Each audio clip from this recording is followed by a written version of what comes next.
akan membacakan susunan acara pada pagi hari ini, yaitu untuk sesi pertama yang diselenggarakan oleh pengurus daerah Kabupaten Semarang yang akan diawali dengan sambutan-sambutan. Kemudian dilanjutkan dengan pembacaan doa, dan kemudian dilanjutkan langsung menuju materi seminar dan tanya jawab. Selanjutnya penyerahan cindera mata, kemudian penutup sesi yang pertama, dan akan dilanjutkan sesi yang kedua dan sesi yang ketiga. Perkenalkan, nama saya Ratna Kartika Dewi SHMKN yang akan memandu acara pada sesi pertama ini.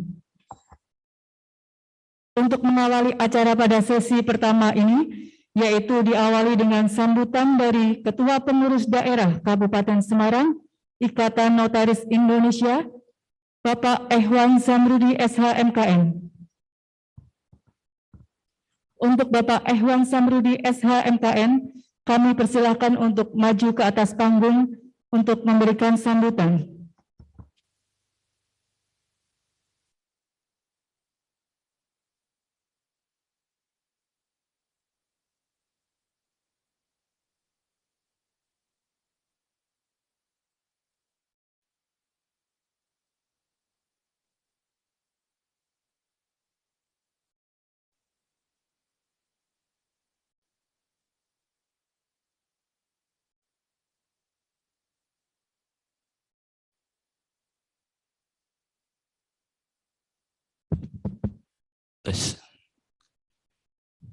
Yang saya hormati para narasumber, Dr. Habib Aji, kemudian Pak Dr. Supriyadi, kemudian Ibu Diah Madia Ruth SHMKN, kemudian yang saya hormati panjenenganipun rekan, guru, Ustadz, Ketua Pengwil kami, Profesor Dr. Widi Handoko, yang insya Allah pada hari ini hadir dan akan memberikan sambutan dan arahan. Yang saya hormati rekan-rekan Ketua Panitia beserta Panitia dengan segenap upaya dan semangatnya, alhamdulillah pada hari ini terselenggara seminar yang ketiga kalinya. Kemudian tidak lupa para peserta dari berbagai daerah, kita berjumpa kembali di tempat yang nyaman ini dalam seminar yang diadakan oleh tiga Pemda pada hari ini. Assalamualaikum warahmatullahi wabarakatuh. Salam sejahtera bagi kita semua. Alhamdulillah wa syukurillah la haula wala quwata illa billah. Puji syukur kita panjatkan kehadirat Allah Subhanahu wa taala yang telah memberikan taufik, hidayah, inayah serta ridhonya sehingga pada hari ini alhamdulillah di tempat yang nyaman ini kami tiga Pemda, khususnya yang pertama adalah Pemda Kabupaten Semarang, bisa menyelenggarakan kegiatan yang ketiga kalinya yang kemarin diadakan di Gracia, kemudian kita diadakan di Golden ini. Saya yakin para peserta bertemu kita kembali. Mudah-mudahan kegiatan yang serupa ini nanti akan kita laksanakan di waktu yang akan datang dan bermanfaat bagi kita semua. Amin. Hadirin yang saya hormati, kegiatan ini merupakan kegiatan yang kita niatkan atas ide-ide kreatif dari rekan-rekan kita, terutama Pak Dr. Hafid nih, sebagai Ketua Pemda Kota Semarang, mengajak kita dari Pemda Kabupaten Semarang dan Pemda Pati, bagaimana kegiatan ini bisa bermanfaat, khususnya notaris, dan lebih khusus lagi adalah ALB. Karena kegiatan ini kita rancang bagaimana satu mendapatkan pengetahuan bagaimana bisa mendaftar dengan mudah dan ringan, dan yang ketiga ini yang pasti dikejar, yang diburu, mendapatkan poin begitu jelas. Jadi ketiga hal inilah ide dan kreatif inovasinya dari rekan-rekan, akhirnya alhamdulillah pada hari ini kita selenggarakan. Pengetahuan jelas hari ini alhamdulillah kita bisa menghadirkan kembali Pak Dr. Habib. Mudah-mudahan rekan-rekan yang hadir tidak bosen gitu ya dengan Pak Dr. Habib ya. Karena setiap ada seminar selalu beliau yang kita undang. Tapi ada lagi Pak Dr. Supriyadi. Kebetulan Pak Dr. Supriyadi sudah hadir pada pagi hari. Mohon berdiri Pak Supriyadi. Sekalian kami perkenalkan. Close. Ini Pak Dr. Supriyadi, kalau kami sering manggilnya Pak Dalang, begitu. Kenapa Pak Dalang? Mudah-mudahan nanti ketika beliau memberikan materi, di tengah-tengah pemberian materi ada suluknya nanti. Mudah-mudahan keluar suluknya, begitu. Kalau bahasa Jawa suluk itu apa ya? Ya ciri khas dalangnya begitu, namanya suluk begitu ya. Tapi kalau di luar Jawa saya nggak tahu. Mohon maaf. Ada yang dari luar Jawa, Pak? Coba yang dari luar Jawa, kalau boleh kami tahu, berdiri begitu. Tidak ada. Kalau ada, kalau tidak salah dari daftar yang kami ketahui, ada yang dari Lombok, ada yang dari Kalimantan, begitu ya. Alhamdulillah sudah sampai ke Semarang, bergabung bersama kami pada hari ini. Nah, dari beberapa narasumber yang kami undang, alhamdulillah nanti akan bergantian. Yang pertama nanti adalah Pak Dr. Supriyadi. Pak Dr. Supriyadi ini nanti akan memberikan sebuah tema yang cukup menarik terkait dengan perjanjian kawin. Mohon maaf, selamat datang Pak Profesor Dr. Widiandoko, selaku Ketua Pengwil INI.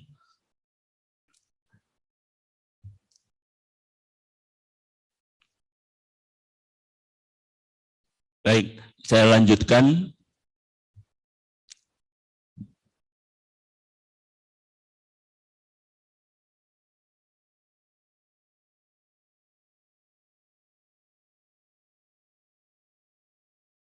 Mohon izin Pak Ketua Pengwil. Kemudian saya lanjutkan.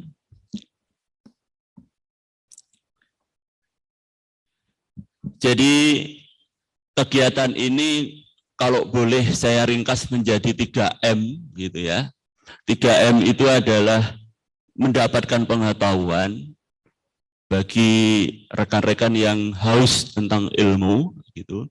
Kemudian M yang kedua adalah mendaftar dengan mudah ya, karena beberapa seminar kadang-kadang biaya juga menjadi pertimbangan. M yang ketiga ini adalah mendapatkan sertifikat. Nah, ini bagi yang, mohon maaf, bagi peserta yang ingin memburu poin begitu ya. Dan sangat luar biasa dari para peserta, alhamdulillah sampai hari ini yang kemarin saya lihat di data kurang lebih sekitar 200 peserta. Boleh aplaus buat peserta yang sangat luar biasa. Terima kasih. Nah, berdasarkan apa yang sudah kita rencanakan dan sudah kita selenggarakan hari ini, kami, pengurus Pemda Kabupaten Semarang, pengurus Pemda Kabupaten Pati, dan pengurus Pemda Kota Semarang, nanti masing-masing tetap akan memberikan sertifikat dengan 2 poin sesuai dengan kewenangan yang ada dalam aturan perkumpulan. Ya. Jadi kami tetap akan memberikan sertifikat dengan 2 poin. Nah, kebetulan Pak Ketua Pengwil hadir, nanti kita dengarkan pencerahan dan penegasan kembali terkait poin ini, begitu ya. Nanti akan lebih mantap nanti kalau Pak Ketua Pengwil yang menyampaikan terkait poin. Atas nama panitia, saya mohon izin karena saya berdiri 2 hal. Yang pertama sebagai Ketua Pemda Kabupaten Semarang.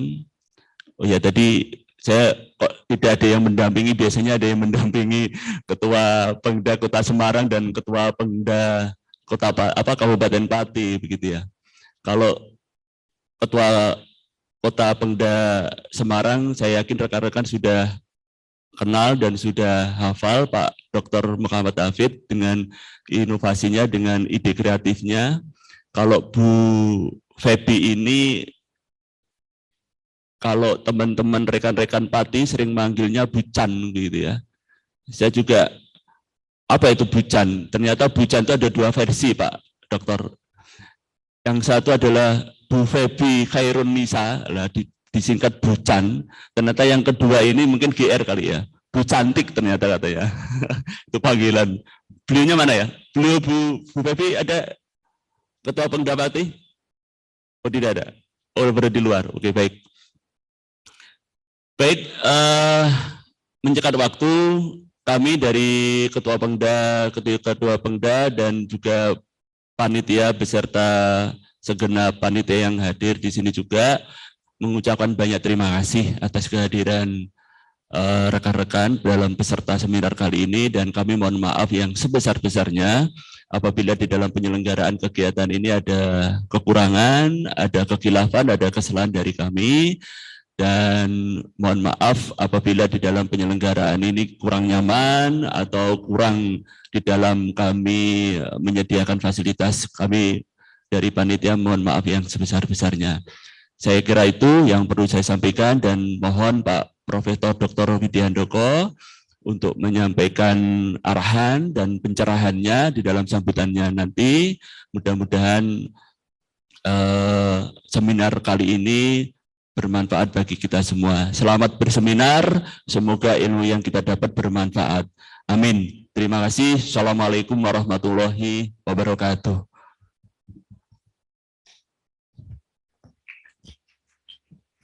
Terima kasih Bapak Iwan Samrudi SHMKM yang telah memberikan sambutan pada pagi hari ini.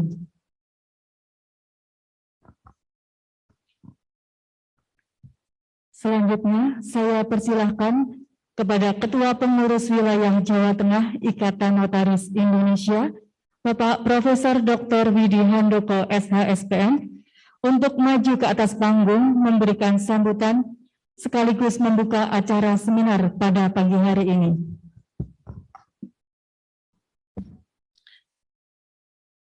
Terima kasih. Assalamualaikum warahmatullahi wabarakatuh. Salam sejahtera dan bahagia bagi kita semuanya. Yang saya hormati Ketua Pengda Kabupaten Semarang, Mas Ekwan, teman saya, rekan saya sejak S1, yang kami hormati Kanda Haji Muhammad Hafid, senior saya, Ketua Pengda di Kota Semarang, dan yang saya hormati Bu Chan atau Mbak Chan ya, Mbak Chan, Mbak Febi Khairun Nisa, ini korwil saya, ya, korwil saya di pengurus wilayah INI, sekaligus nanti mungkin wakil ketua di IPAD.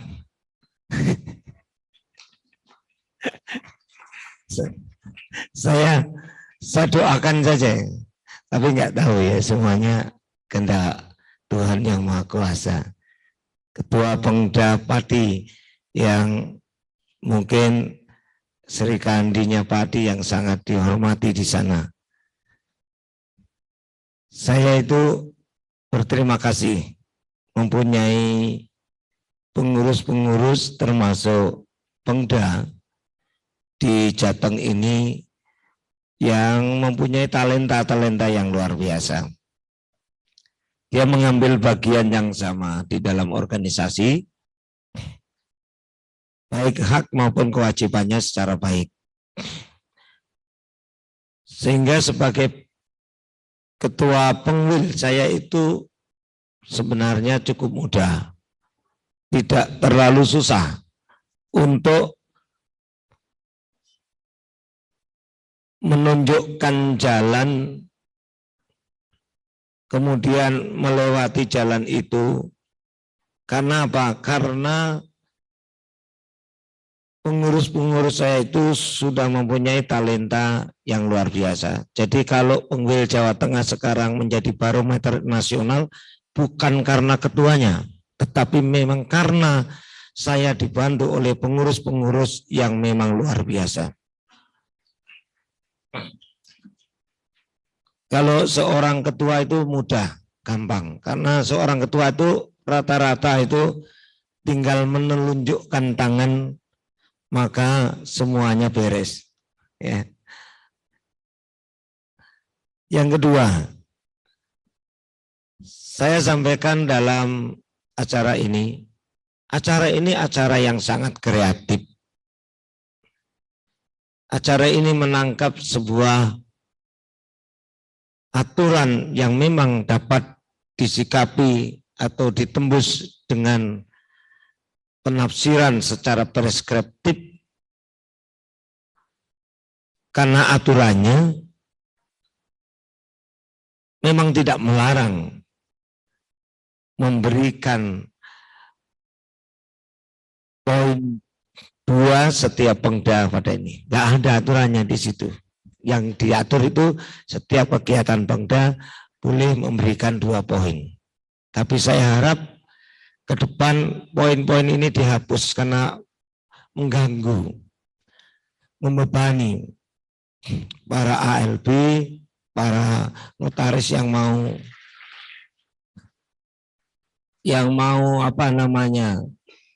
mau pensiun, kemudian mau memperpanjang harus ikut poin lagi.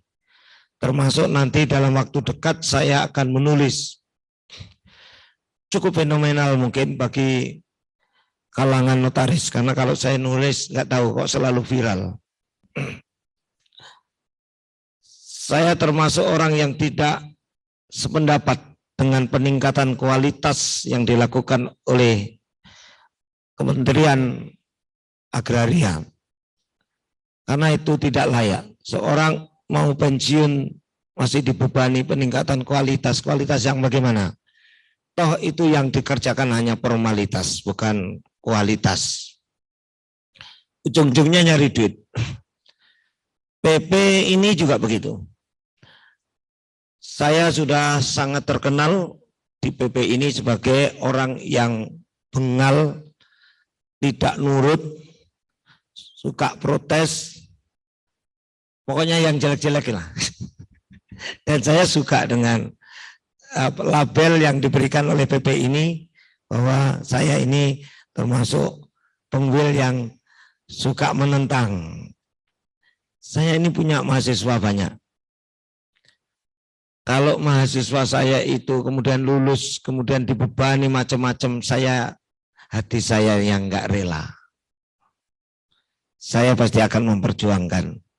Bukannya Pak Widi ini sekarang ketua pengwil. Ya saya ketua pengwil, tetapi saya tetap akan memperjuangkan hak-hak bagi notaris-notaris. Tidak boleh lagi, apalagi sekarang PPAT mau ada, orang notaris saja sudah membebani, PPAT mau membebani lagi. Kita ini kan sudah bersyukur negara punya kalian yang mau mengabdi pada negara.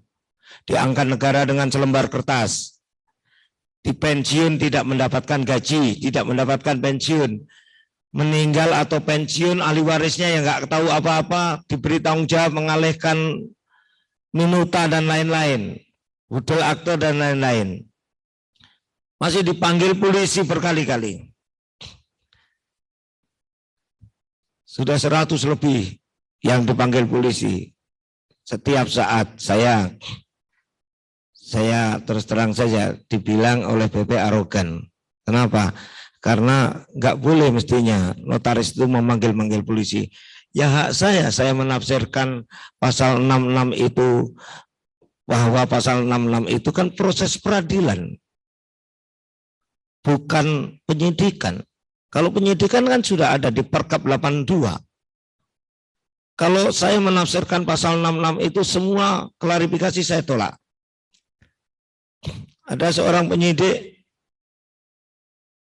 dia meminta kepada saya, Prof, tolong itu notarisnya kok nggak datang, saya udah dapat izin MKNW. Datang gimana? Saya larang kok. Loh, saya kan sudah mendapatkan izin. Anda nggak memahami pasal 66. Anda salah. Nah, terus gimana ini? Ya Anda datang aja. Anda kan mahasiswa saya di Polri. Kebetulan di Polri saya sudah mendapatkan guru besar, walaupun penghargaan, tapi saya sebenarnya tidak begitu suka dipanggil profesor itu. Karena saya nggak begitu suka dipanggil dengan itu. Tapi saya membahasakan penyidik pasti kalau manggil saya begitu. Karena jadi ketika dia mengatakan begitu, saya bilang, Anda tidak memahami Undang-Undang Dasar 45 pasal 1 ayat 3 tentang Rechtsstaat. Anda tidak memahami Undang-Undang Dasar 45 pasal 24 tentang kekuasaan kehakiman yang diatur berdasarkan Undang-Undang Nomor 48 tahun 2009 pengganti Undang-Undang Nomor 4 2004. Di pasal 1 ketentuan pertama disebutkan di situ, yang disebut dengan proses peradilan itu apa? Walaupun tidak letterlek disebutkan di situ, setidaknya apa yang dimaksud dengan kekuasaan kehakiman. Dan itu tidak bisa digabung dalam proses penyidikan dan penuntutan umum karena semuanya telah membuat aturan-aturan sendiri yang dimaksud secara parsial-parsial. Inilah bagian dari seorang pemimpin itu, ketua itu harus punya sense of psychologis humanity, harus punya sense of sociality, dan yang paling penting seorang pemimpin itu harus dibekali dengan sense of religiosity atau attitude. Saya mendampingi kemarin, saya di Semarang ini jarang sekali 2 minggu ini karena minggu yang lalu saya mendampingi di Barreskrim 3 kasus yang menimpa notaris Solo, notaris Pati, dan notaris kota Kabupaten Brebes. Saya mendampingi di sana banyak hal yang sesungguhnya rekan-rekan nanti benar-benar saya harapkan mau belajar dengan baik. Kenapa? Karena hal-hal sepele itu bisa sampai Barreskrim. Contohnya misalkan kemarin yang saya bilang sampai Barreskrim, itu notarisnya hanya tidak mencantumkan terjemahan bahasa Jepang itu ke dalam aktenya. Satu itu. Notarisnya sudah betul, karena dia membuat akte pendirian perusahaan asing, walaupun itu permintaan Jepang, itu anak cabang. Tapi notarisnya sudah betul, karena yang dimaksud anak cabang itu harus yang mendirikan mayoriti, pemegang saham mayoriti. Ini contoh saja, hanya sepele kan gitu. Saya sudah sering sekali, nanti mungkin bisa diadakan upgrading atau ulasan-ulasan lagi tentang bagaimana kita menjalankan tugas jabatan notaris ini. Banyak juga notaris ternyata masih salah membuat kepala akte. Kepala akte itu dalam hal menghadap itu hanya tiga kata saja. 3 kata saja.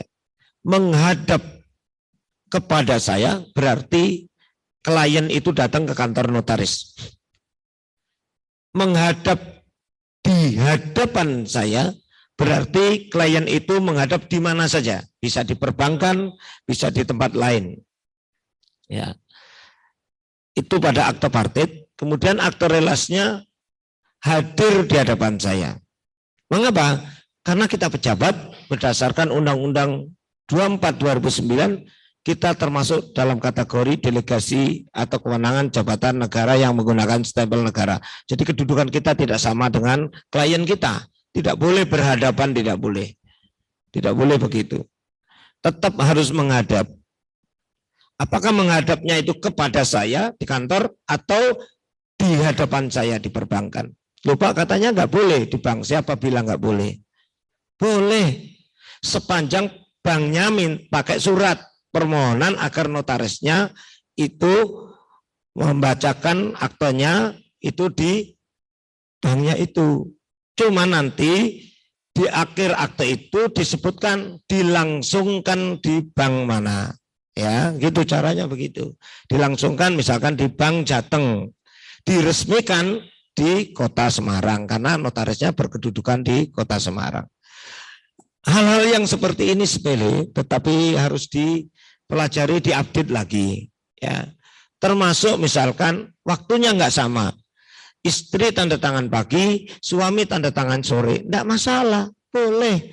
Pasal 1 WET notaris Hindia Belanda mengatur tentang itu. Boleh, boleh. Nanti di badan akte pada akhir badan akte sebelum demikian akte ini diterangkan di situ pada akhirnya Tuan A menghadap kepada saya notaris, kemudian Anda kemudian seperti komparisi, lari ke pasal 38, nama, tempat, tanggal lahir, kerjaan, warga negara, kemudian alamat tempat tinggal, kemudian pemegang KTP nomor sekian-sekian, kemudian baru disebutkan jamnya, jam sekian, tanggal sekian. Jadi apakah komparisi itu harus selalu di badan akte awal? Enggak, yang penting badan akte.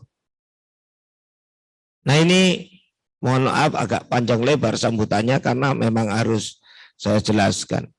Dan sekali lagi saya juga minta maaf suara saya habis karena saya waktu saya habis dari Bareskrim, kemudian saya harus ngisi di Bandung. Habis ngisi di Jawa Barat, saya langsung ngisi 2 hari di Kedusel. Kedusel saya ke Magelang. Habis dari Magelang kemarin pagi harusnya saya ada penyidikan di Kota Semarang. Saya tunda hari Selasa, hari Senin dan Selasa saya harus ke Berkas, Brebes, Tegal dan Tegal Kabupaten dan Tegal Kota Selawi. Kemudian Jumat pagi saya sudah ke Solo sampai sore. Kemudian hari ini tadi saya sebenarnya tugas di Madura, harus berangkat ke Madura 2 hari, tapi karena Mas Ekwan yang meminta yang Madura saya tunda.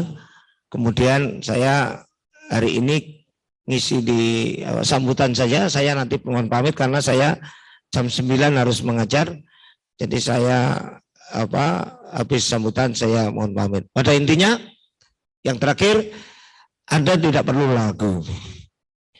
Kegiatan ini kalau nanti tidak diterima PP, penggul yang akan maju untuk mempertahankan Anda.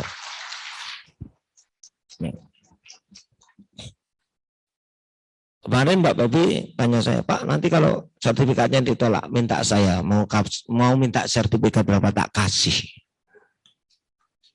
Kok angel-angel, gitu? Loh, kalau seorang pemimpin nggak bisa ngayomi, nggak bisa melindungi, nggak bisa menentramkan, nggak bisa membahagiakan anggota, nggak usah jadi pemimpin. Sekaligus itu kritik, juga sekaligus masukan bagi ketua-ketua Pemda. Kalau mau jadi pemimpin ya harus all out semuanya. Ya, demikian bila taufiq wal hidayah. Assalamualaikum warahmatullahi wabarakatuh. Sekali lagi saya mohon pamit karena saya harus mengajar jam 9 ya. Terima kasih.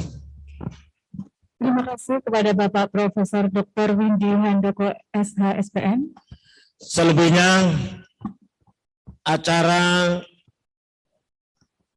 seminar implementasi yuridis peran notaris dalam pembuatan perjanjian perkawinan pasca putusan Mahkamah Konstitusi nomor 69 PUU strip Romawi 7 /2015 untuk kegiatan Pemda Kabupaten Semarang, Pemda Kota Semarang, Pemda Kabupaten Pati kita buka secara resmi. Terima kasih. Bila itu baik, wassalamualaikum warahmatullahi wabarakatuh. Waalaikumsalam. Terima kasih kepada Bapak Profesor Dr. Widi Handoko, SH.SPM, yang telah memberikan sambutan dan sekaligus membuka acara kita pada pagi hari ini. Acara selanjutnya yaitu pembacaan doa yang akan dipimpin oleh Bapak Ramlan Sukri, SH.MKN. Kami persilahkan.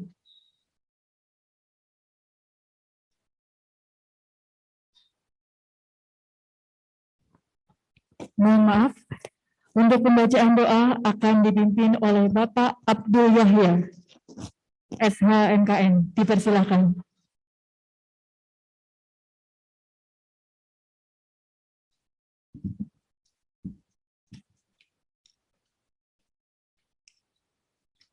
Assalamualaikum warahmatullahi wabarakatuh. Izinkan saya memimpin doa dengan cara Islam. Mohon Bapak Ibu untuk berkenan menyesuaikan dengan keyakinan masing-masing. A'udzubillahi minasyaitonirrajim. Bismillahirrahmanirrahim. Alhamdulillahirabbil alamin. Hamdan syakirin, hamdan na'imin, hamdan yuwafi ni'amahu wa yukafi mazidah. Ya Rabbana lakal hamdu kama yanbaghi li jalalika wajhikal karim wa 'azimi sultanik. Allahumma ya Allah, ya Tuhan kami, segala puji untuk-Mu, pemelihara alam semesta. Segala puji atas karunia dan kenikmatan yang Engkau limpahkan kepada kami. Segala puji atas keagungan-Mu. Segala puji atas kemuliaan-Mu dan kekuasaan-Mu. Ya Maliku ya Kudus, kami agungkan nama-Mu, karena hanya Engkaulah Tuhan kami. Hanya kepadamu kami bersujud, hanya kepadamu kami bersyukur, dan hanya kepadamu kami memanjatkan doa. Ya Rahmanu ya Rahim, hanya kepadamu kami menyembah, dan hanya kepadamu kami memohon pertolongan. Allahumma ya Allah, ya Rabbana ya Karim. Hari ini kami berkumpul di sini dalam kegiatan seminar notaris, berdiskusi, mengurai fikir untuk memberikan sumbangsih terbaik bagi bangsa ini. Karenanya ya Allah, lancarkanlah acara kami, berkahilah, penuhilah pertemuan ini dengan kebaikan dari awal hingga akhir nanti. Bukakanlah pikiran kami, lenturkanlah lidah kami, dan berikanlah kepada kami ide-ide cemerlang untuk membangun bangsa ini. Ya Allah yang maha mengetahui yang gaib, bimbinganlah kami dengan hidayah-Mu, berkailah kami selalu dengan takdir-Mu, dan jadikanlah hati kami yang selalu ridho dengan pemberian-Mu. Allahumma adal haqqo haqqo warzuqna tiba'ah, wa aninal batila batila warzuqna tinabah. Ya Allah, tunjukkanlah kepada kami bahwa yang benar adalah benar, dan berikan kepada kami kekuatan dan kemampuan untuk menjalankannya, serta tunjukkan bahwa yang salah adalah salah, dan berikan kami kekuatan dan kemampuan untuk meninggalkannya. Rabbana atina fid dunya hasanah, wa fil akhirati hasanah wa qina adzabannar. Subhana rabbika rabbil izzati amma yasifun, wa salamun alal mursalin, walhamdulillahi rabbil alamin. Al-Fatihah. Assalamualaikum warahmatullahi wabarakatuh.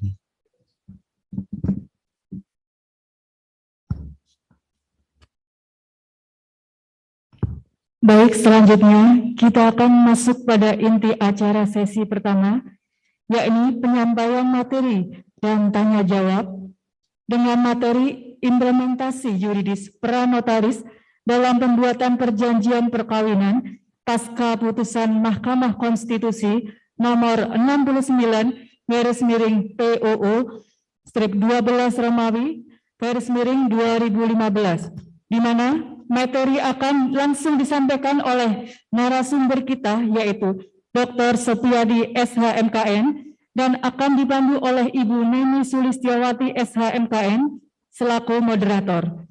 Kepada Dr. Supriyadi, SH.MKN, kami persilahkan menuju ke atas panggung untuk langsung menyampaikan materi seminar, dan kepada Ibu Neni Sulistiawati, SH.MKN, untuk memandu jalannya materi dan tanya jawab. Kami persilahkan.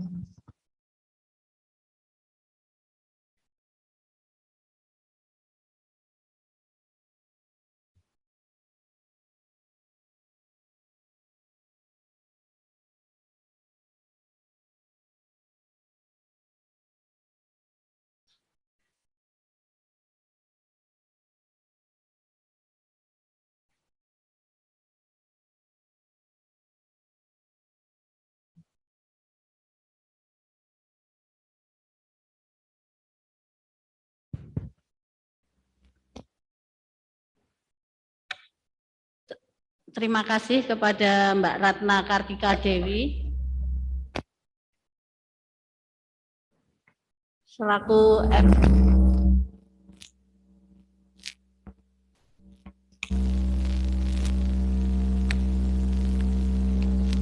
Terima kasih kepada Mbak Ratna Kartika Dewi selaku MC pagi ini atas waktu yang diberikan kepada saya untuk meneruskan rangkaian acara ini. Assalamualaikum warahmatullahi wabarakatuh. Salam sejahtera.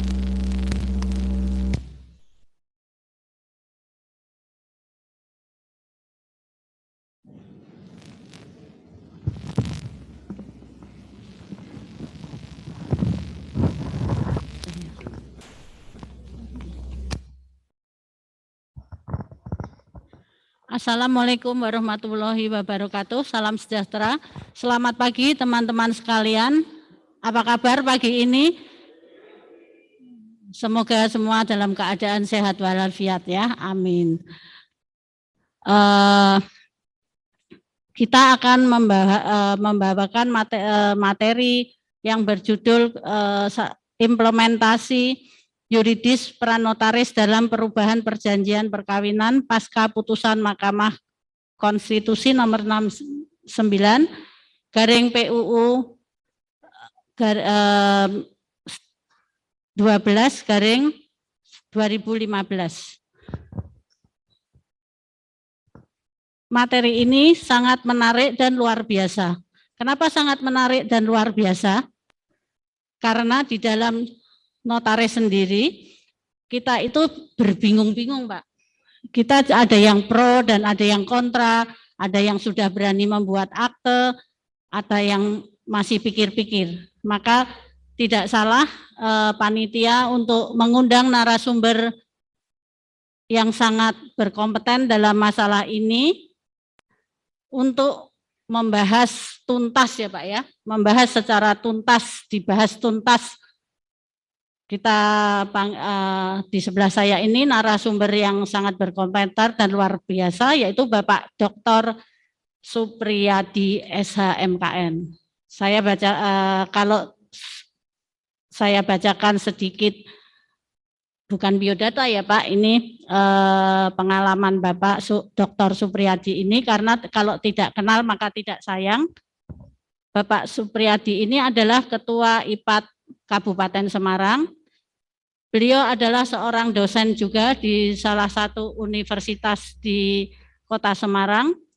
Beliau juga sebagai legal consultant, beliau juga sebagai Ketua Kajian Hukum Perdata di Semarang, pengurus ini dan IPAT di Pingwil. Beliau juga seorang entrepreneurship komplit. Beliau maka dari itu kita nanti bisa kupas tuntas masalah yang di internal notaris sendiri ini masih membingungkan, Pak. Masih ragu-ragu, membingungkan. Nah, sebelum memulai, saya akan sampaikan bahwa acara ini akan berlangsung selama 60 menit. Jika nanti ada sisa waktu, akan diadakan sesi tanya jawab. Waktu dan tempat saya persilahkan Bapak Dr. Supriyadi SHMKN. Baik, mohon izin buka masker dan mohon izin saya berdiri ya, karena kalau kita membicarakan tentang perkawinan, kalau tidak berdiri itu kurang afdal gitu ya.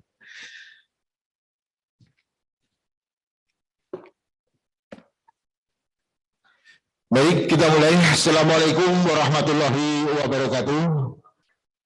Alhamdulillah kita masih diberi nikmat ya, diberi kesempatan untuk berjumpa di sini, untuk saling berbagi ilmu, untuk saling bertatap muka ya. Karena diniati kita dari rumah itu adalah untuk mencari ilmu ya. Jangan semata-mata mencari sertifikat ya. Kalau hanya mencari sertifikat, nanti datang ke Ketua Pengwil Jawa Tengah, Pak minta sertifikat dibuatkan, asal bukan sertifikat tanah gitu ya. Tapi yang jelas memang sertifikat itu adalah bonus ya, bonus kita mencari ilmu. Kalau kita tidak mencari ilmu dengan datang ke sini, kita tidak bisa mendapatkan sertifikat. Karena sertifikat adalah sebuah pengakuan. Pengakuan dari Anda sudah datang ke sini, sudah berbagi ilmu nanti di dalam tanya jawab, atau mungkin nanti ada suatu pengalaman, nanti kita bisa discuss di sini secara bersama-sama. Tadi sudah sampaikan bahwa saya akan memberikan sebuah atau berbagi pengalaman di dalam ilmu. Ini terbesit dan terinspirasi dari disertasinya Ibu Sri Supekti, ya, dari Ibu Sri Supekti tentang implementasi yuridis pranotaris dalam pembuatan perjanjian pasca putusan Mahkamah Konstitusi nomor 69 ya, PUU strip 13 ya, mohon maaf, tahun 2015 ya, di mana keputusan ini diambil karena adanya suatu gugatan dari Ika, namanya Ida Farida pada saat itu, terkait karena belum adanya kepastian hukum bagi seorang perkawinan campuran. Jadi perlu dipahami bahwa perkawinan campuran sebelum adanya putusan MK ini masih tergantung di awang-awang tentang cita-citanya memiliki sebuah properti.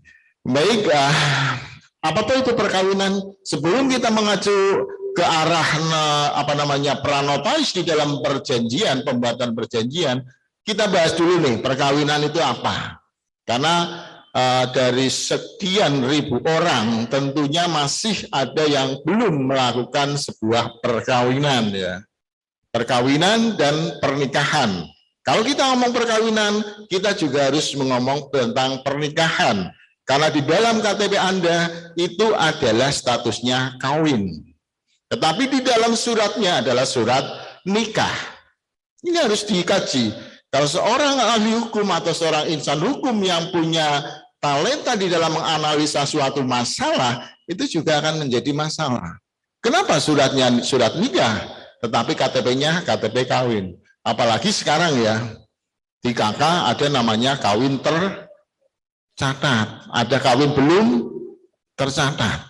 Kan itu. Kawin siri, kawin belum tercatat. Berarti kawin siri itu atau poligami itu sudah 50% akan dilegalkan oleh pemerintah. Setuju enggak? Enggak setuju yang cewek ya. Yang laki-laki setuju enggak, Pak? Setuju ya? Yang laki-laki enggak berani jawab, takut sama cewek. Yang cewek enggak berani jawab karena itu akan melukai. Baik, jadi di dalam KUH Perdata tidak memberikan definisi terhadap suatu perkawinan. Ini di dalam KUH Perdata. Perkawinan merupakan hubungan perdata, jadi semacam hanya perjanjian. Coba lihat, kalau di dalam Islam namanya akad nikah, itu kan perjanjian. Akad adalah permintaan, ijab kabul. Ijab adalah permintaan atau permohonan, kabul adalah penerimaan. Kalau hanya ijab belum ada kabul, berarti belum diterima. Ijab kabul itu adalah perjanjian, sama. Jadi di dalam KUH Perdata yang namanya perkawinan itu adalah sebuah perjanjian. Tetapi untuk melegalkan suatu hukum pasti harus diakui oleh negara. Ini maka dimasukkan di dalam KUH Perdata. Sedangkan di dalam hukum Islam sendiri, perkawinan itu bersumber dari Al-Quran ya, dilakukan oleh wali calon mempelai wanita. Ini yang menikahkan ya. Kalau orang Islam dan sudah pernah menjalani sebuah ritual ya, bukan ritual ya, tetapi sebuah perbuatan perkawinan pasti sudah paham. Kita lanjutkan. Ini Undang-Undang Nomor Perkawinan Nomor 174 dan Undang-Undang Nomor 16 Tahun 2009. Kita lanjutkan. Nih perjanjian.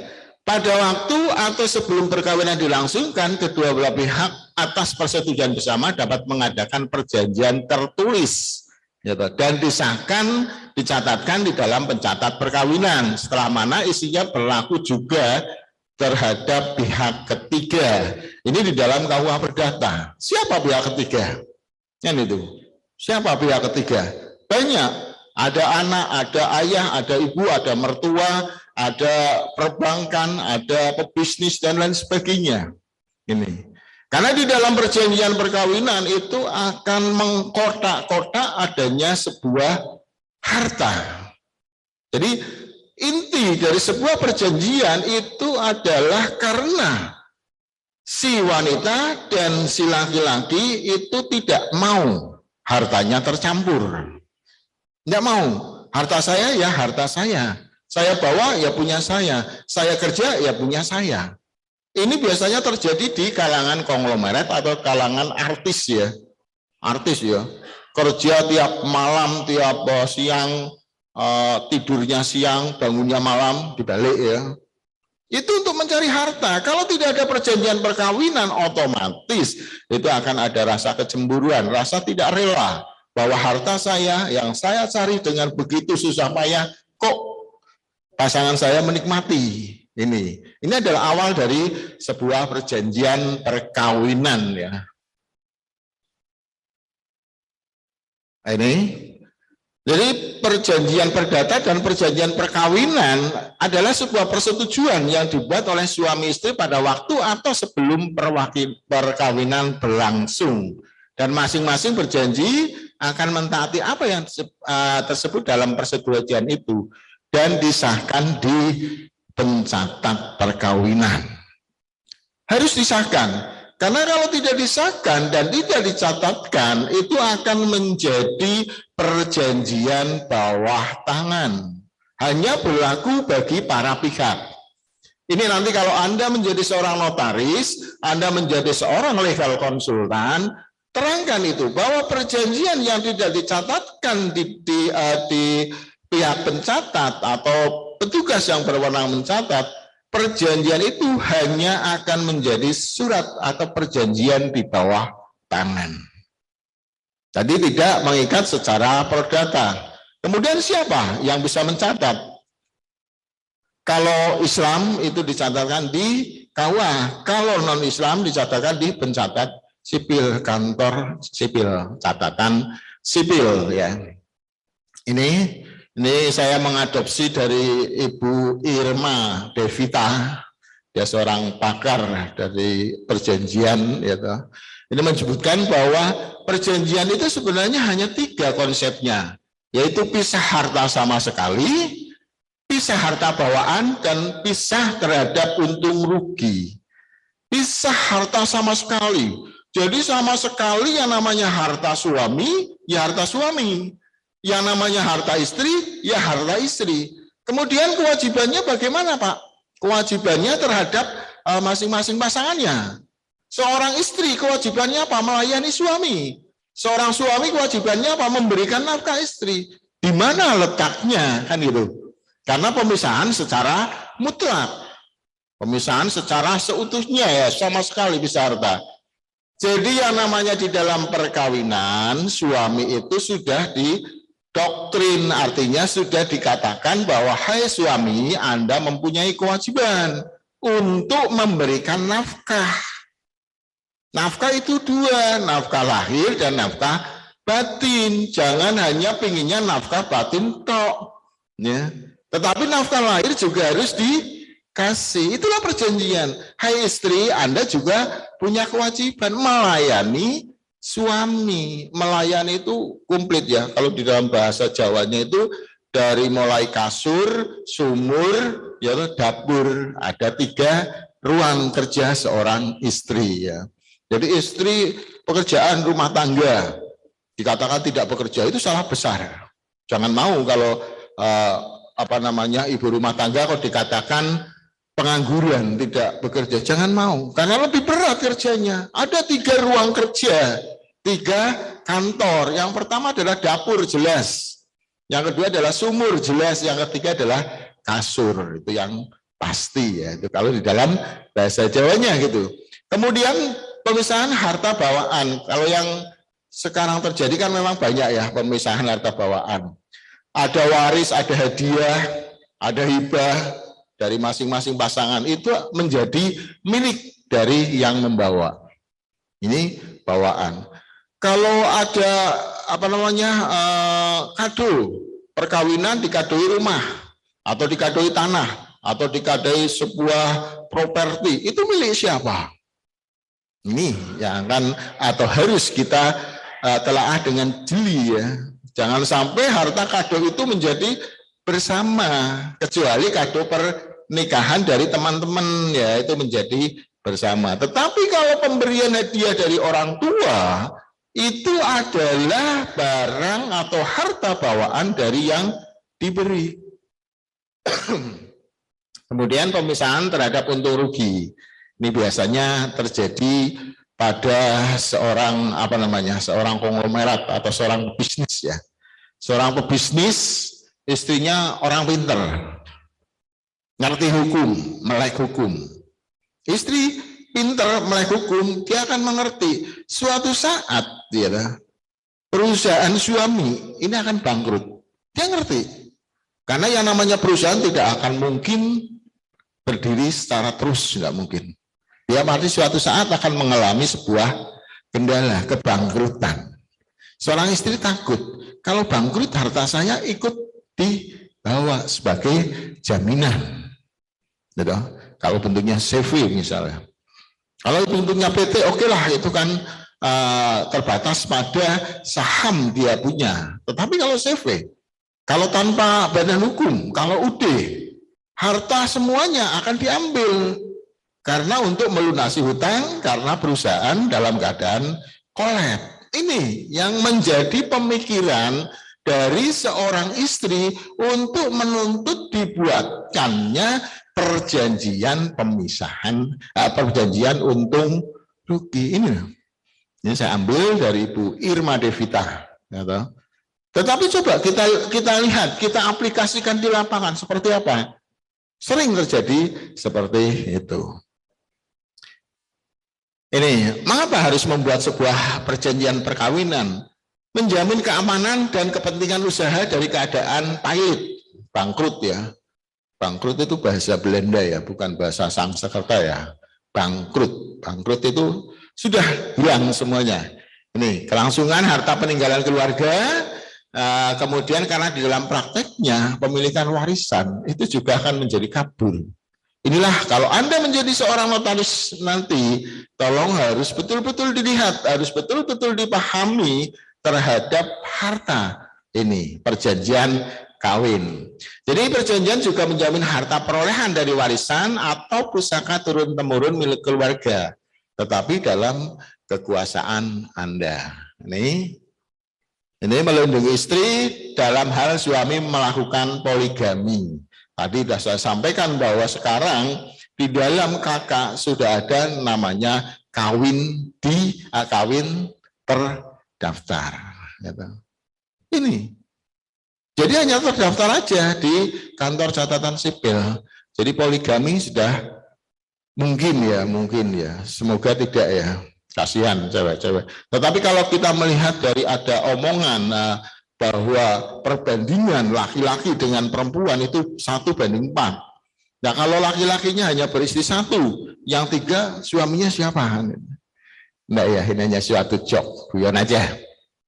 Ini kita teruskan. Ini kita mulai ke arah keputusan Mahkamah Konstitusi. Jadi adanya pengujian 2 undang-undang, yang satu adalah Undang-Undang Pokok Agraria tahun 60, yang satu adalah Undang-Undang Perkawinan tahun 74. Di dalam Undang-Undang Pokok Agraria disebutkan bahwa WNA tidak boleh mempunyai hak atas tanah di Indonesia terkecuali hak pakai.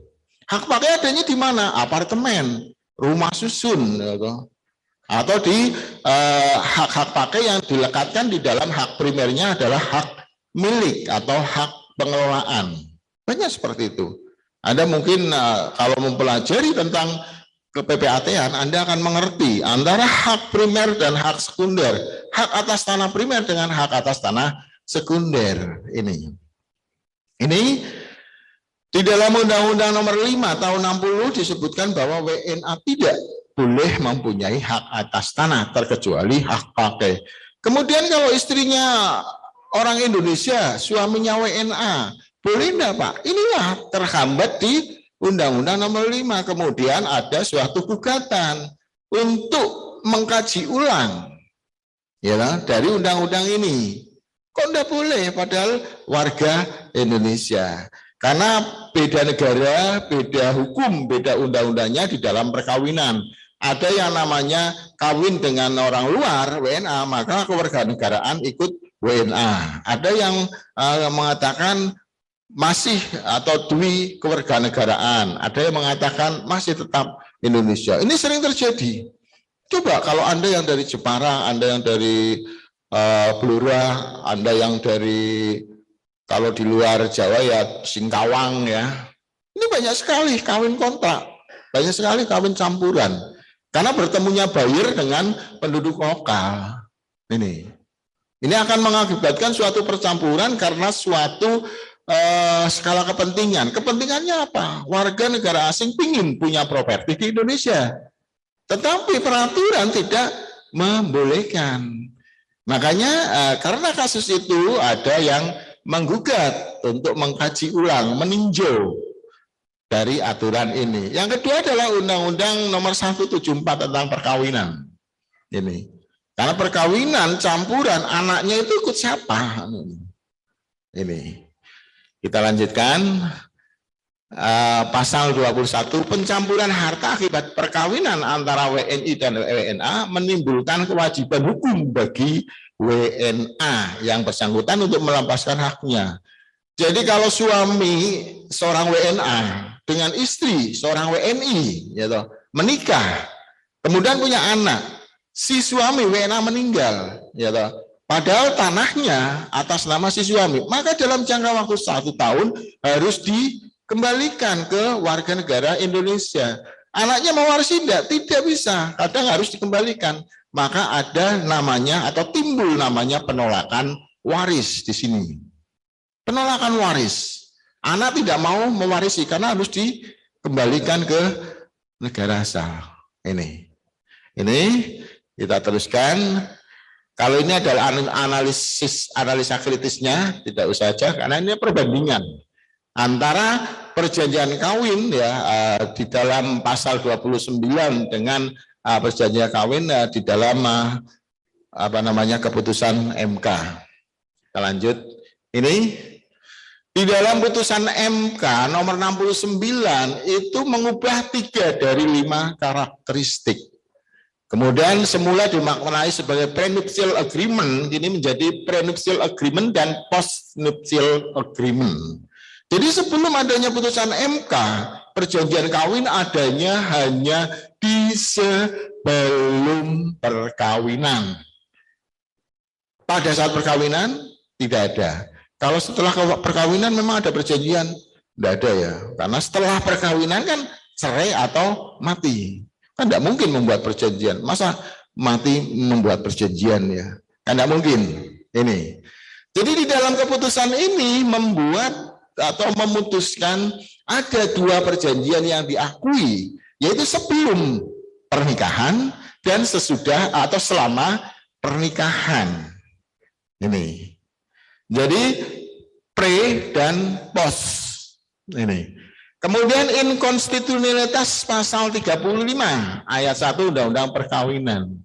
Ini. Kemudian perkawinan yang memunculkan percampuran harta, kemudian pemisahan harta, dan Mahkamah Konstitusi menggunakan konstruksi argumentum contrario guna mencari kesimpulan perihal konstitusionalitas percampuran harta tanpa perkecualian di dalam perkawinan.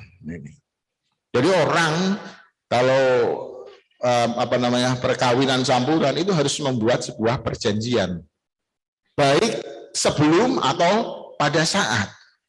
Ini harus. Tetapi dari sejak keputusan MK sampai sekarang sudah 6 tahun ya, dan 6 tahun kasus atau perjanjian yang dibuat, yang dicatatkan di kantor catatan sipil atau KUA itu hanya hitungan ratusan dari seluruh Indonesia. Ini ada dua kategori atau dua analisa. Yang pertama, malas membuat perjanjian ya. Perjanjian kawin malas, ngapain toh bikin perjanjian kawin, toh kita sama-sama cinta, kita sama-sama sayang. Ya udah, hartamu hartaku, hartaku hartaku, hartamu hartaku gitu ya. Seperti itu ya, enggak ya. Ini seperti ini. Kita teruskan, nah, ini. Jadi pertimbangan hukum di dalam keputusan MK nomor 69 itu ada pengujian undang-undang Pokok Agraria mengandung falasi karena menyamakan hal yang berbeda, yaitu status perkawinan WNI dan klasifikasi mengenai siapa yang bisa memiliki properti di Indonesia. Ini harus paham. Jadi nanti kalau Anda menjadi seorang notaris, pahami dulu ini PNA-nya WNA mana. Menggunakan undang-undang kependudukan yang mana. Anda harus pahami.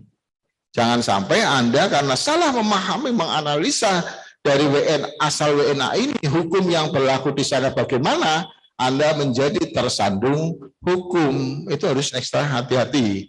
Ya.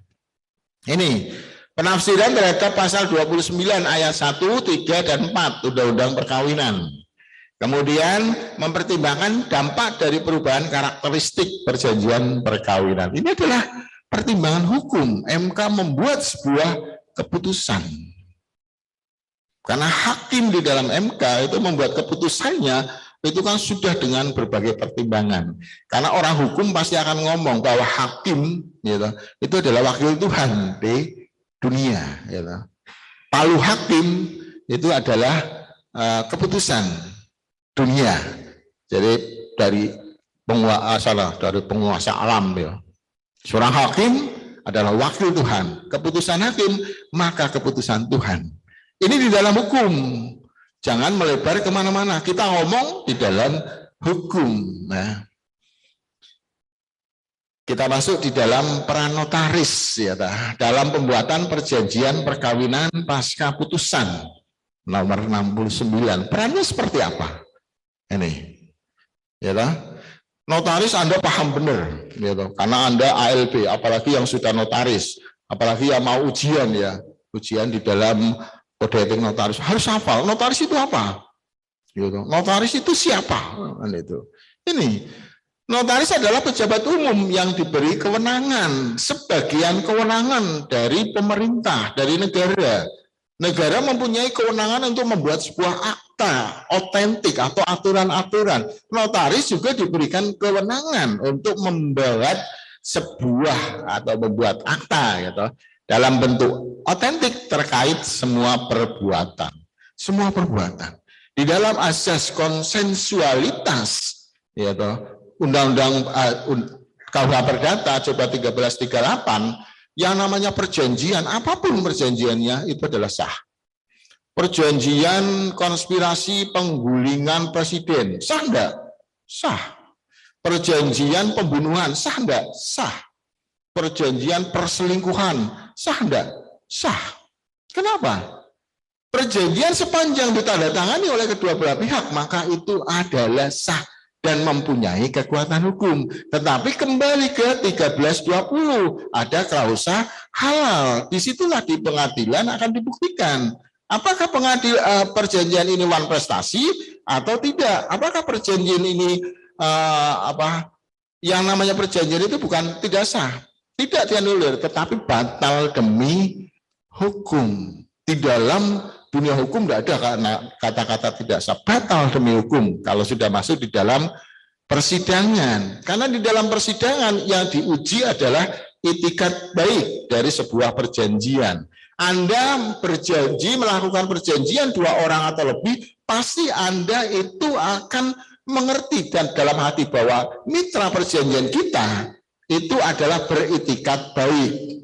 Tidak mungkin kalau Anda tahu oh itu tidak beritikat baik, Anda tidak akan mau menandatangani perjanjian itu. Inilah yang namanya itikat baik di dalam sebuah perjanjian. Sama di dalam perjanjian perkawinan juga seperti itu.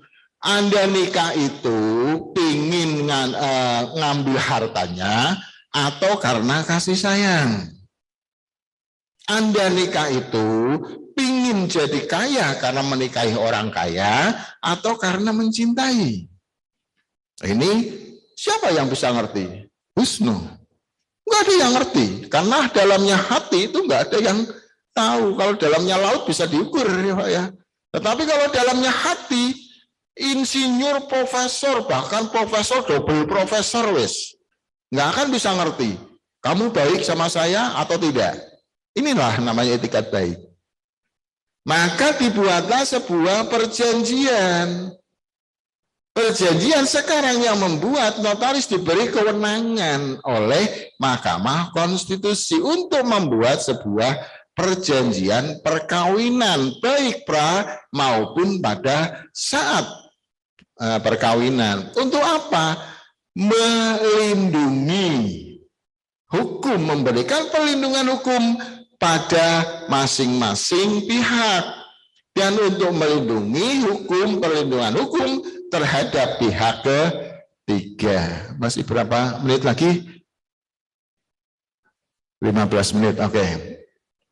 Ini kemudian notaris berwenang membuat akta sepanjang dikehendaki oleh para pihak. Pasti ya, tidak mungkin membuat akta kok tidak dikehendaki oleh para pihak, itu tidak mungkin. Ini pasti dikehendaki, diinginkan, monggo Bu, silakan Bu, diinginkan oleh para pihak.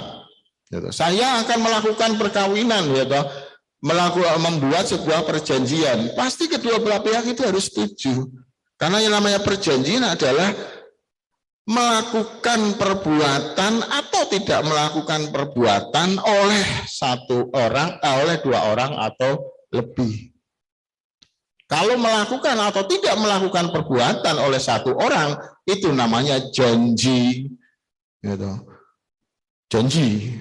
Janji kan bisa palsu ya. Sayang, pokoknya saya janji saya tidak akan meninggalkanmu sekarang. Itu. Jadi kalau orang hukum itu harus begitu ya. Sekarangnya di dalam hati, kan tidak nyalai.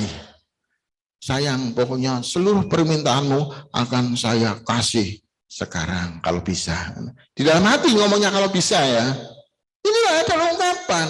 Apakah itu suatu janji bisa dituntut karena manifestasi? Tidak.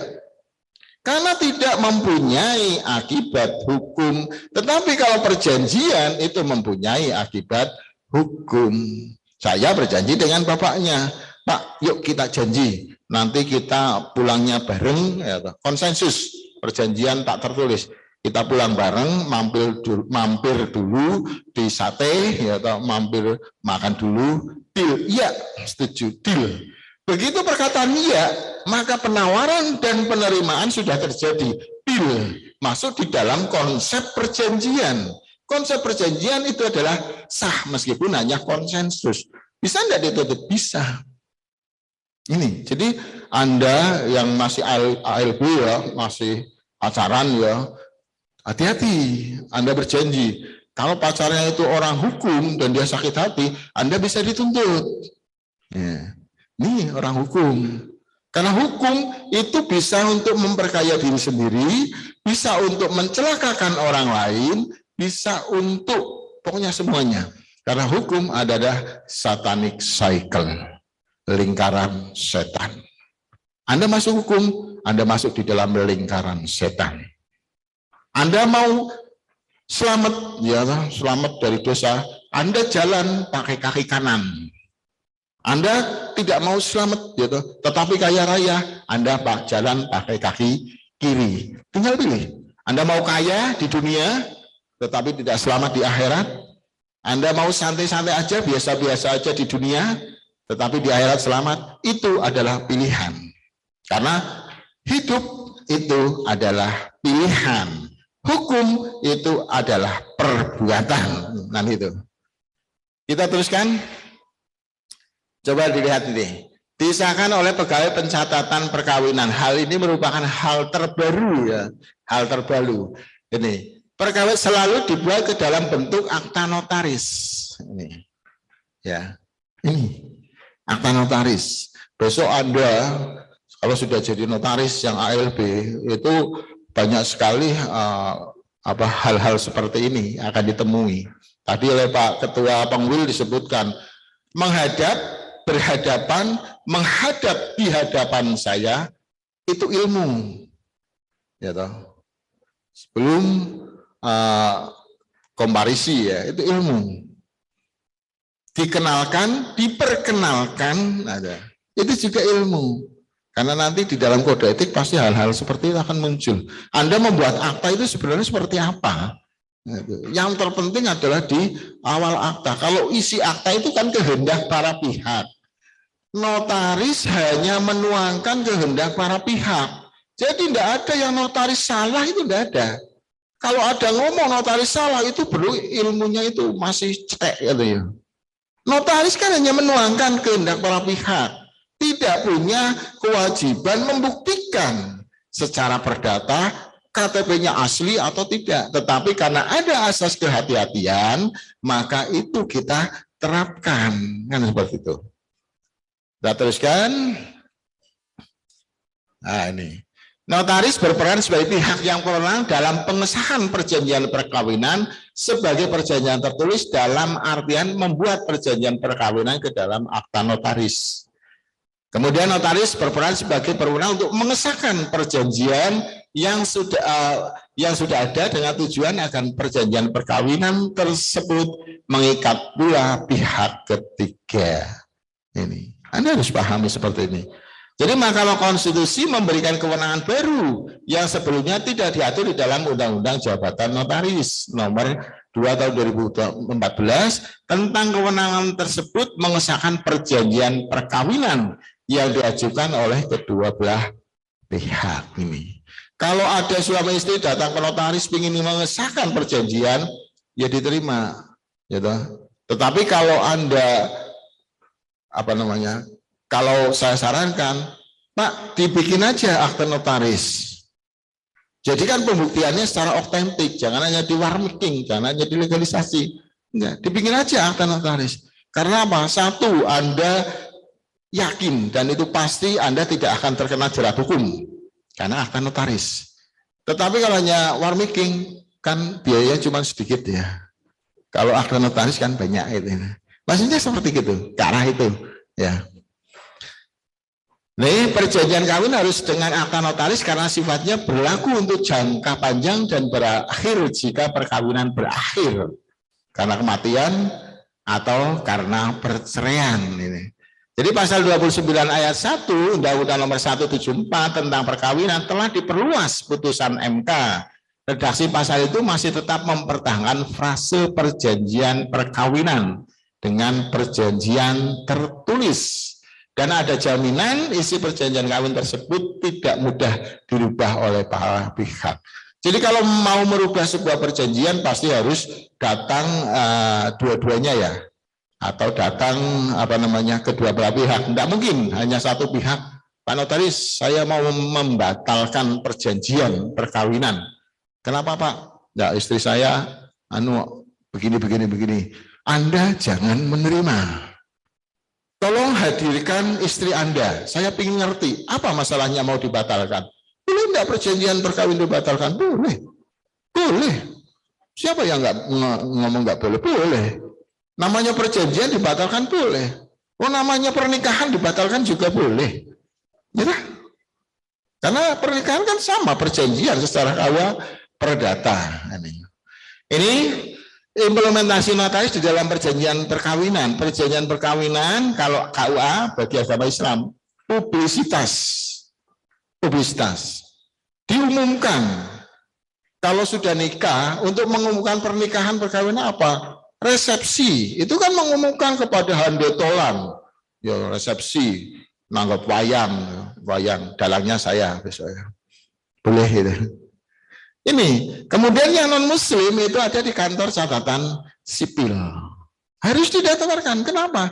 Tadi di awal sudah saya sampaikan, kalau perjanjian kawin tidak dicatatkan di petugas di kantor pencatatan, itu bukan tidak sah.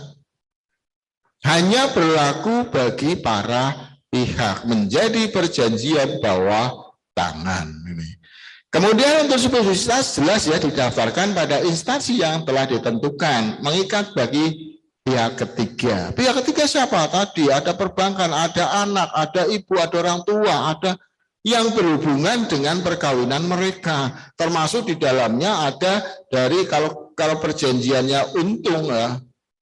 Ini kalau perjanjiannya untuk untung ini harus betul-betul dipastikan ya. Nih, notaris dalam akta perjanjian kawin, inventarisasi harta. Jadi kalau Anda sebagai notaris besok diminta membuat perjanjian pisah harta, tolong minta surat inventarisasi harta. Apa yang akan diperjanjikan? Jangan sampai ada harta tidak masuk, tetapi itu adalah bagi mereka merupakan satu kesatuan di dalam perjanjian kawin. Jangan sampai, karena di dalam akta akan disebutkan, perjanjian kawinnya disebutkan, hartanya itu apa aja. Ya toh? Hartanya ada rumah ya toh, ada sawah, ada kebun, ada pabrik ya toh, ada motor, ada mobil, ada cincin ya, banyak.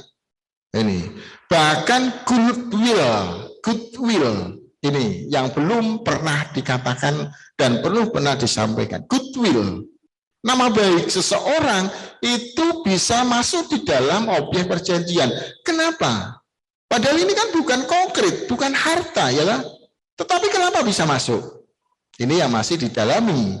Apakah yang nama goodwill itu kan sama dengan trust ya, kepercayaan seseorang terhadap seseorang. Goodwill, nama baik seseorang. Karena dengan nama baik itu diperjanjikan, otomatis kalau hancur bisa menjadi awan prestasi dan kita bisa menuntut ini. Kemudian pernyataan suami istri, harta tersebut tidak pernah ditransaksikan. Ini klasik ya, jadi klasik bagi seorang notaris ya. Pasti Anda memahami bagi seorang notaris. Ini kaidah hukum, putusan Mahkamah Konstitusi adalah perjanjian perkawinan bisa dibuat tidak hanya pada saat atau sebelum perkawinan, tetapi juga bisa dibuat selama pasangan masih dalam ikatan perkawinan. Dan ya, tertulis akte notaris. Ini lumayan ini perjanjian. Anda narik berapa? Perjanjian hartanya berapa? Hartanya 1M, 1%. Ini lumayan. Hartanya berapa? 1 triliun, 1%. Tapi jarang sekarang notaris ngambil 1% ya. Klien lari semua ya. 0,5 aja sudah matur nuwun ya. Sisanya setengah mati. Padahal notaris pejabat loh, stempelnya Garuda. Itu sekelas menteri ya. Dan karena stempel Garuda kan betul-betul dilindungi oleh negara. Tetapi kenapa notaris sekarang banyak yang dipermasalahkan oleh negara? Kan ini banyak yang dipersulit oleh negara. Ya meskipun dalam koridor tanda kutip aturan, contoh GoAML ya, GoAML ya. Ada yang notaris mestinya paham. Apa toh kuwi GoAML? Makanan apa toh? Daftarnya susah ya toh. Kalau ndak berhasil dia, oh ya nggak daftar diblokir. Sebenarnya apa toh itu? Kan lucu.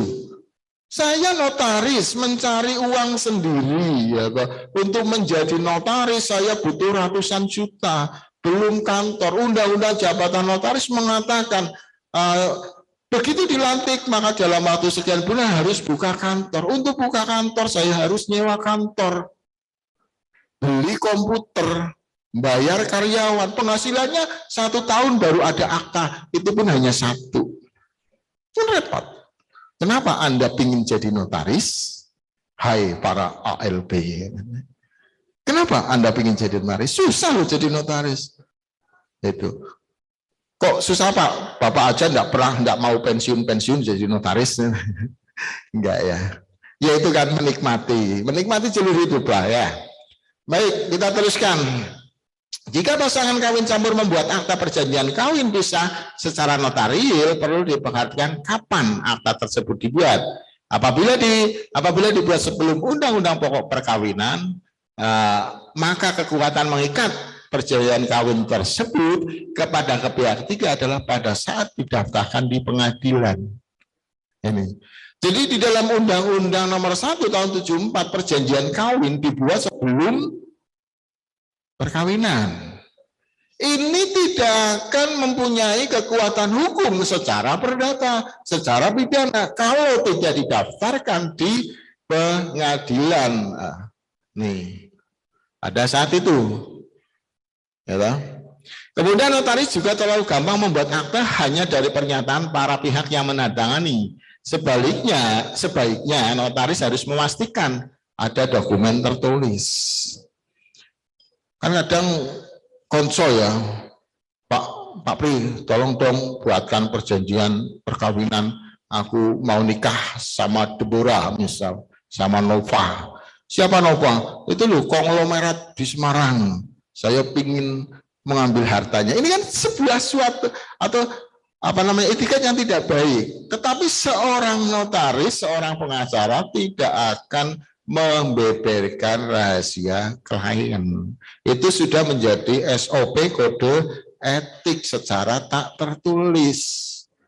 Di dalam jiwa diterapkan, notaris tidak boleh membocorkan rahasia klien. Terhadap polisi aja tidak boleh, ya toh? Apa polisi minta minutnya kemudian dikasihkan? Tidak boleh. Fotokopi aja Pak, iya sih.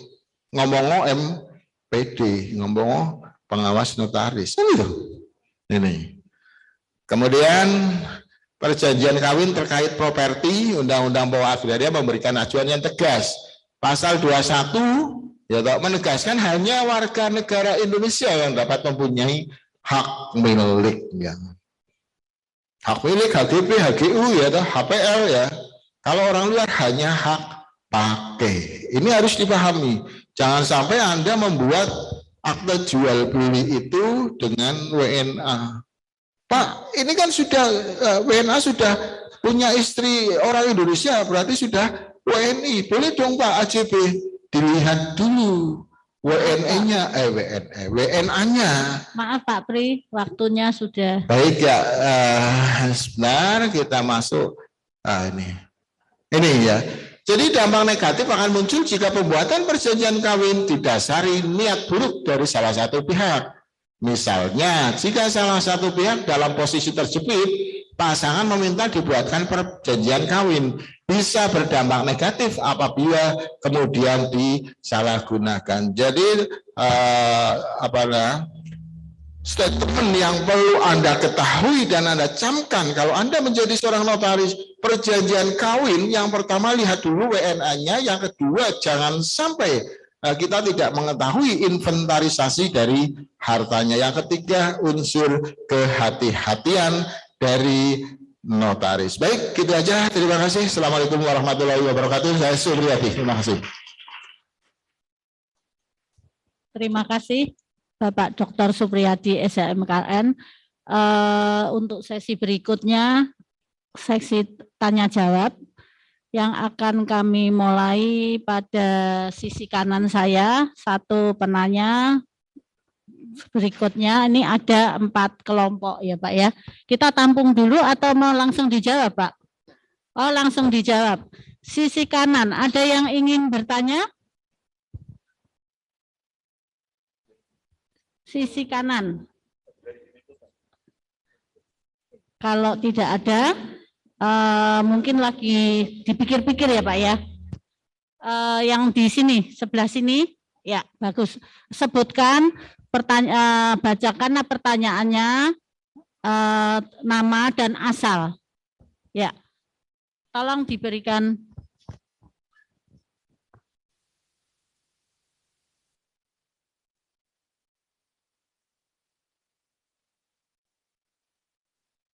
Selamat siang, terima kasih atas waktunya.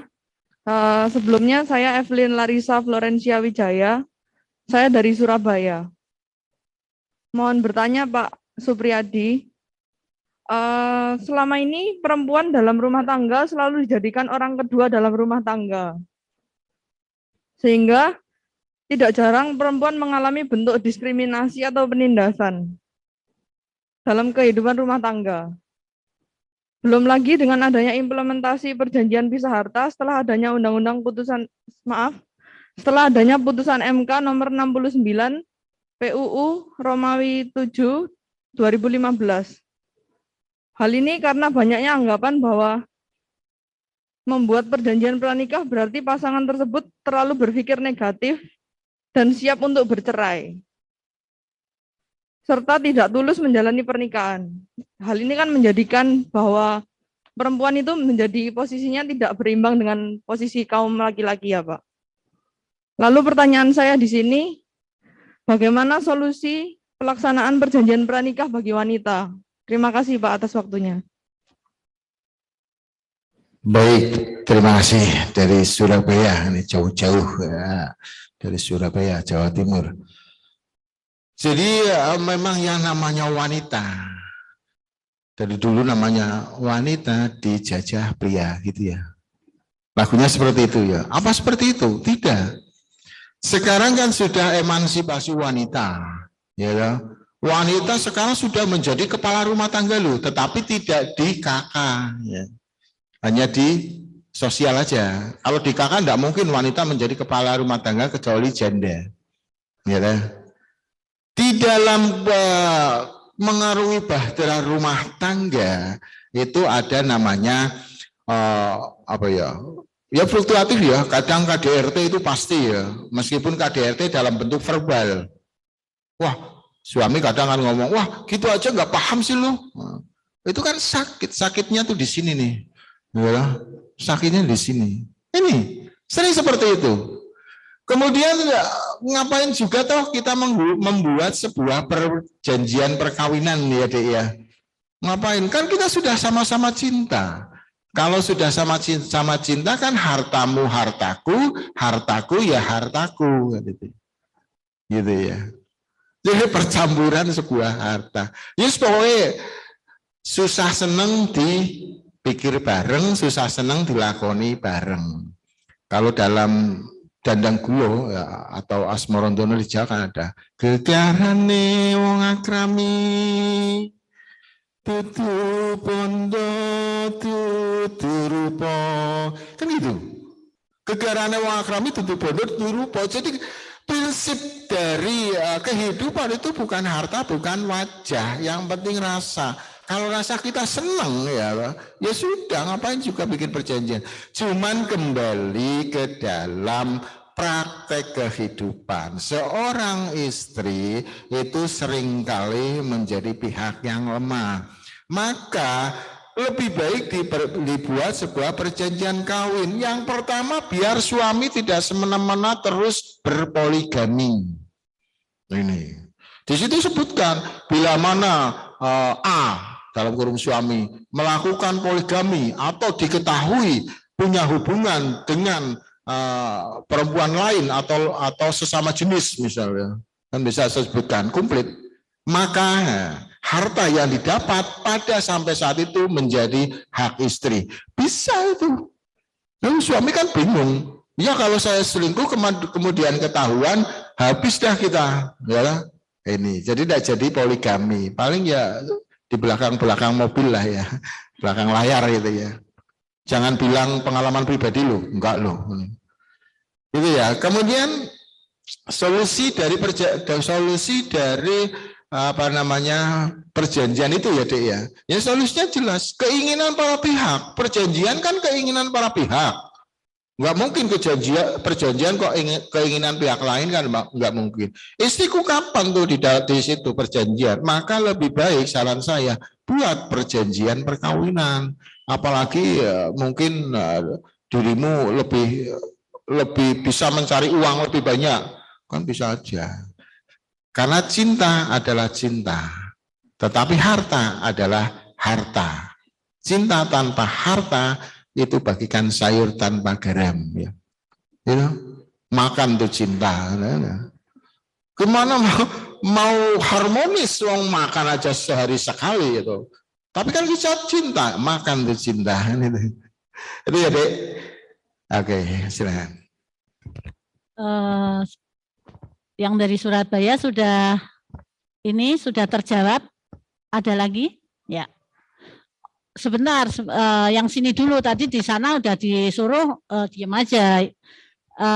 Sebentar, nanti yang di sini penanya kedua nanti ya, kita biar adil dulu.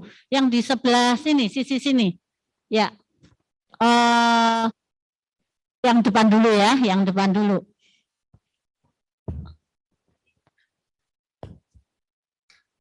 Terima kasih. Assalamualaikum warahmatullahi wabarakatuh. Saya Ibu Diah Marilina, Notaris Kota Yogyakarta. Yang saya ingin tanyakan, ini kebetulan juga real, pertanyaan yang real. Ada suatu teman lah atau rekan gitu ya, menikah dengan warga negara asing yang dimana udah lama sekali ya.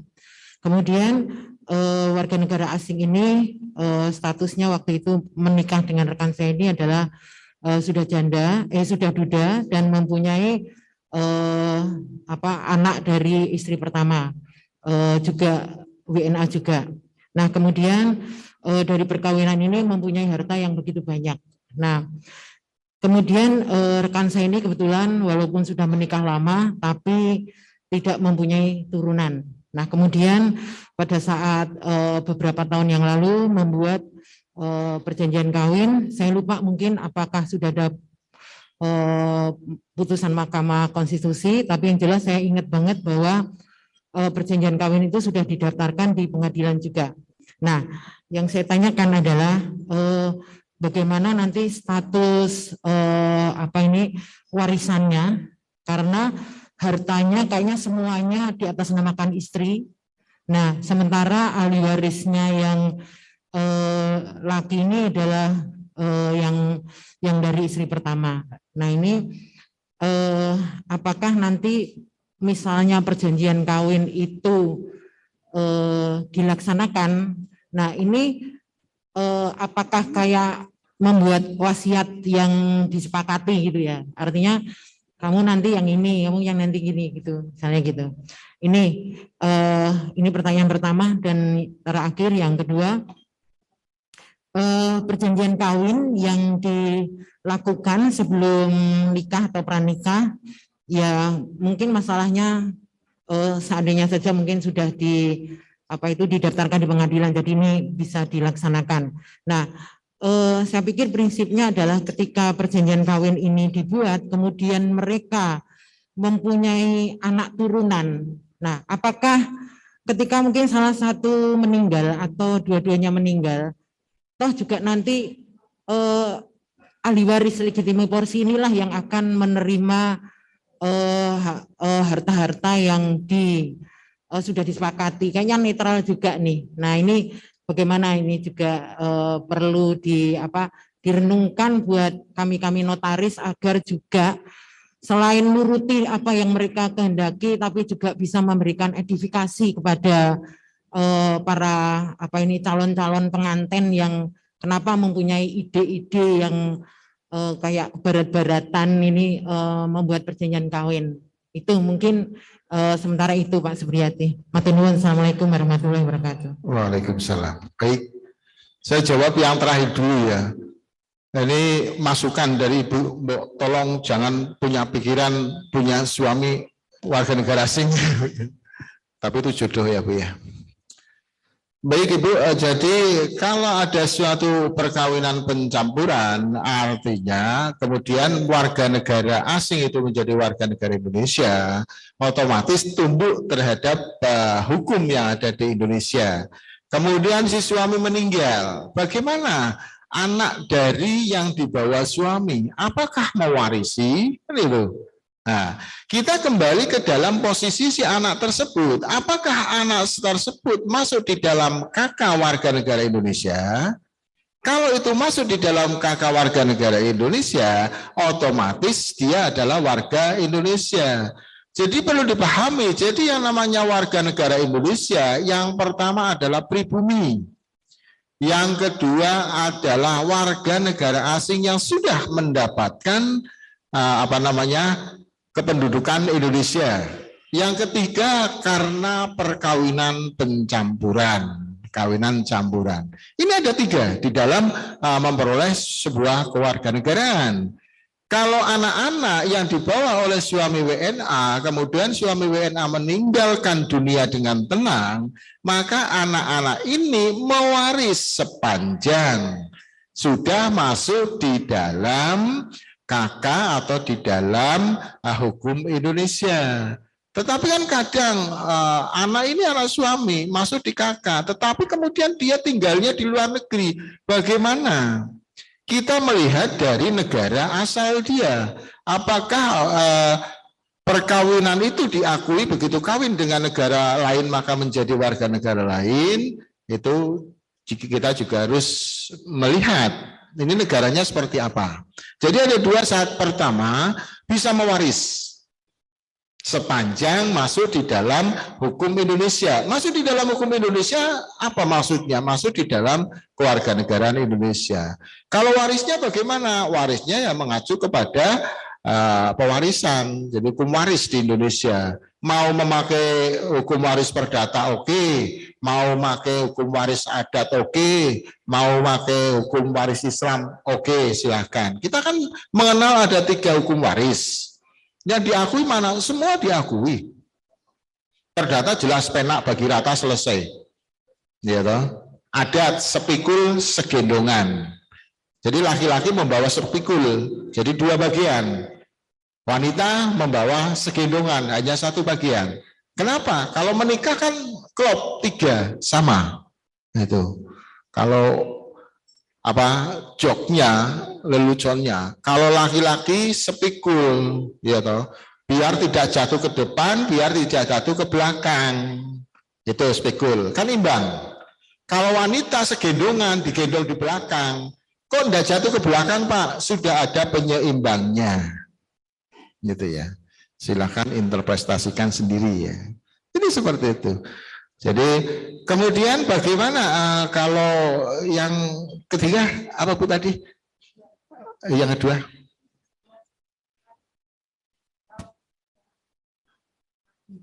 Mohon agak diturunkan kurang jelas nih. Perjanjian pranikah sudah mempunyai anak. Nah, kemudian kedua orang tuanya meninggal. Nah, ini bagaimana? Kan toh juga netral loh akhirnya Pak. Akhirnya itu tetap akan diwaris oleh ahli waris legitim porsinya itu sendiri, kan gitu Pak. Gitu ya. Di situ kan ada perjanjian nikah, kemudian tidak ada wasiat ya. Nah, kalau tidak ada wasiat, maka kembali ke dalam hukum perdata. Ya, di dalam hukum perdata disebutkan bahwa anak sepanjang tidak menolak dari waris, maka dia mewaris. Kan itu. Tapi kembali lagi, jadi seperti yang Pak Prit sampaikan tadi di awal, ini kewarganegaraan Indonesia, sudah masuk warga Indonesia, maka ikut mewaris. Ya toh, maka turun waris, Bu. Kalau properti turun waris, gitu.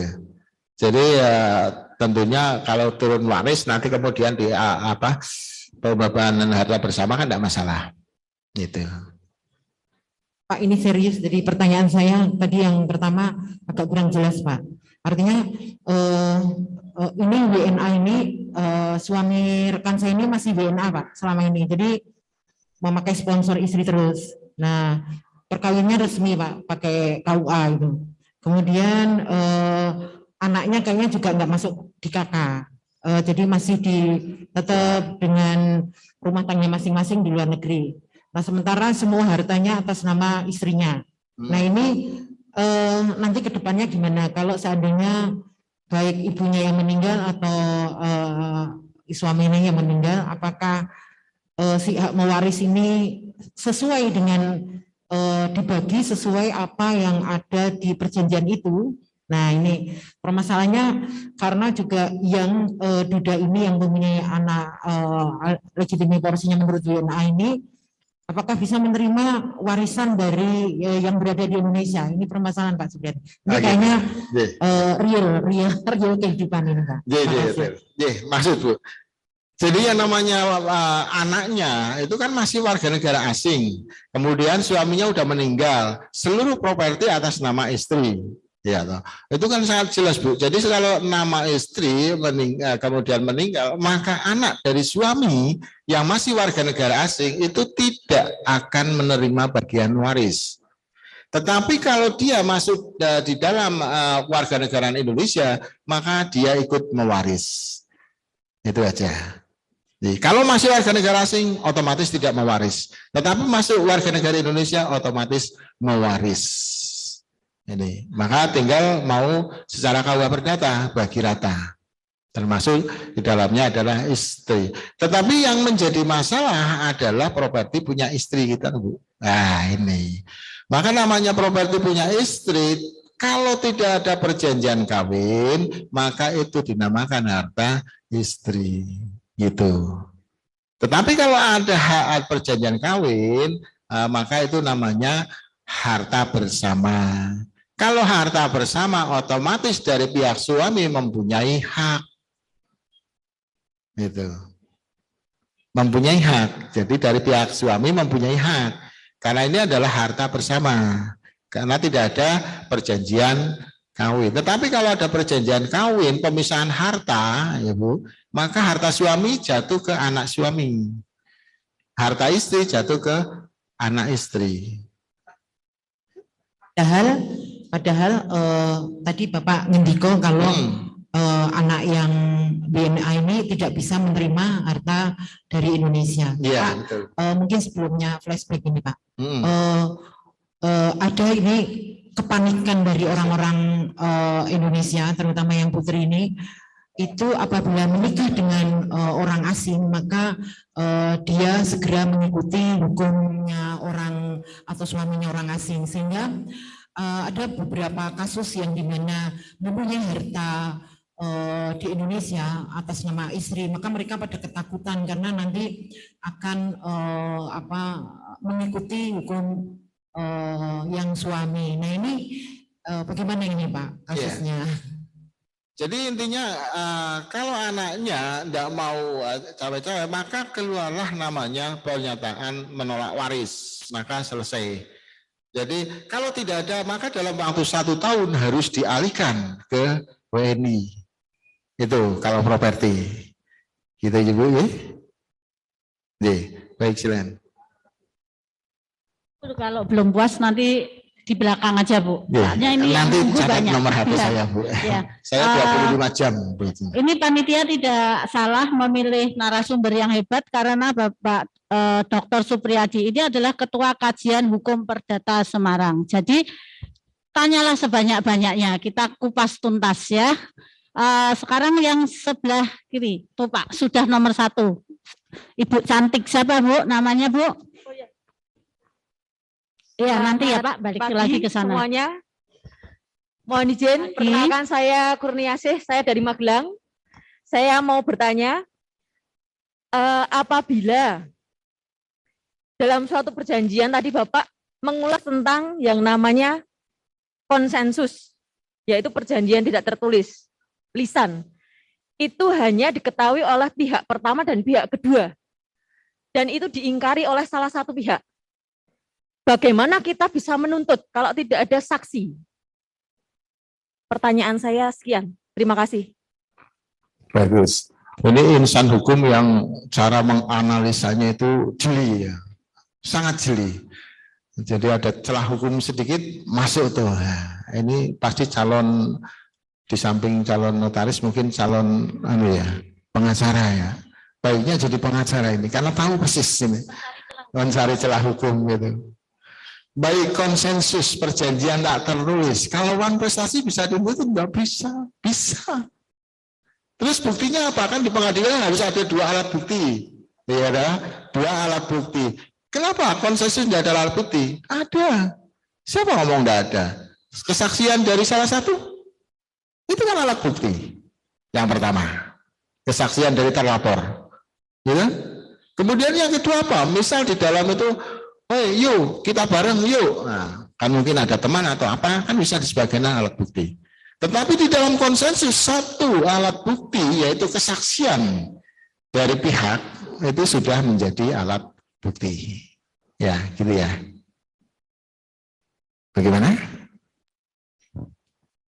Walaupun izin Pak, apabila kesaksian terlapor tersebut tidak diakui oleh pihak kedua yang dilaporkan, bagaimana Pak? Nah, ini yang namanya pengadilan. Itikat baik.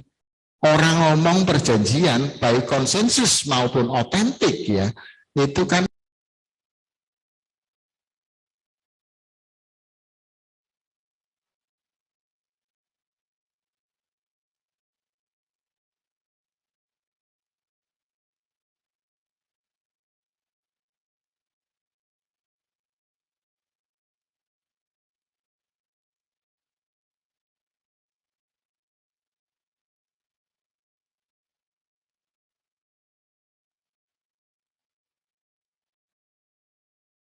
dimulai sejak terjadinya 10 tahun atau dimulainya perkawinan tersebut, apakah itu diperbolehkan? Karena beberapa teman sedikit beda pendapat mengenai hal begitu. Karena banyak yang tidak berani untuk menarik mundur ke belakang. Pertanyaannya apakah itu memang boleh atau tidak. Yang kedua, terkait dengan tadi Bapak sampaikan juga, bahwa perjanjian pisah harta ini bisa dibatalkan. Begitu ya Pak?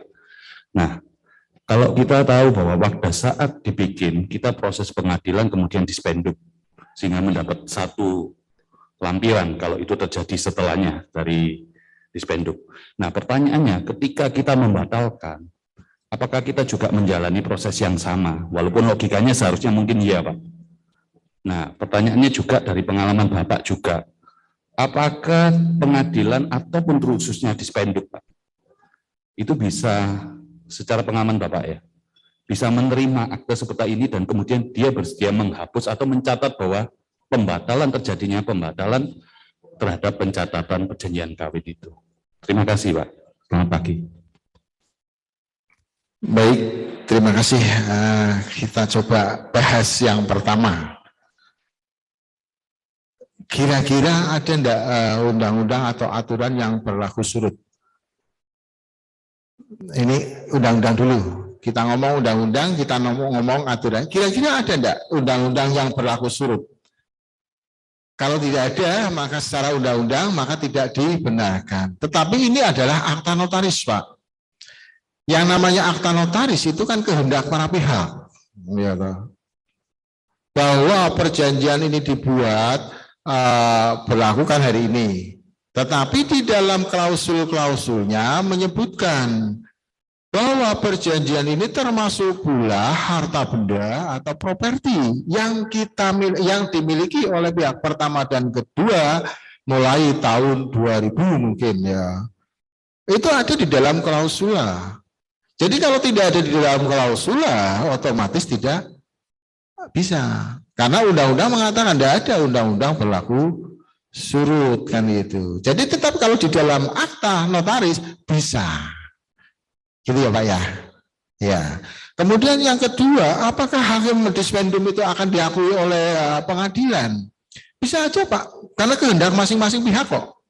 Kan saya sebutkan tadi bahwa pembatalan perjanjian ya toh, bisa dilakukan sepanjang disetujui oleh kedua belah pihak. Gitu ya Pak ya.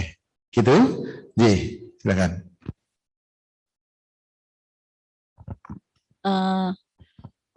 Kalau ya,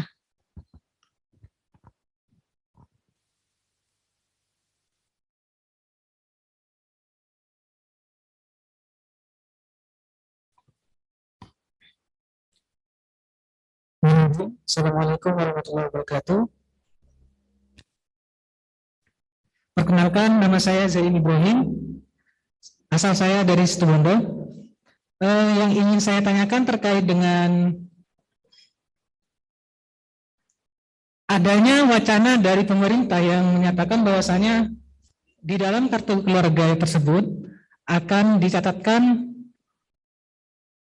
perkawinan yang dilakukan secara hukum dan kemudian perkawinan yang dilakukan dengan cara agama, secara agama.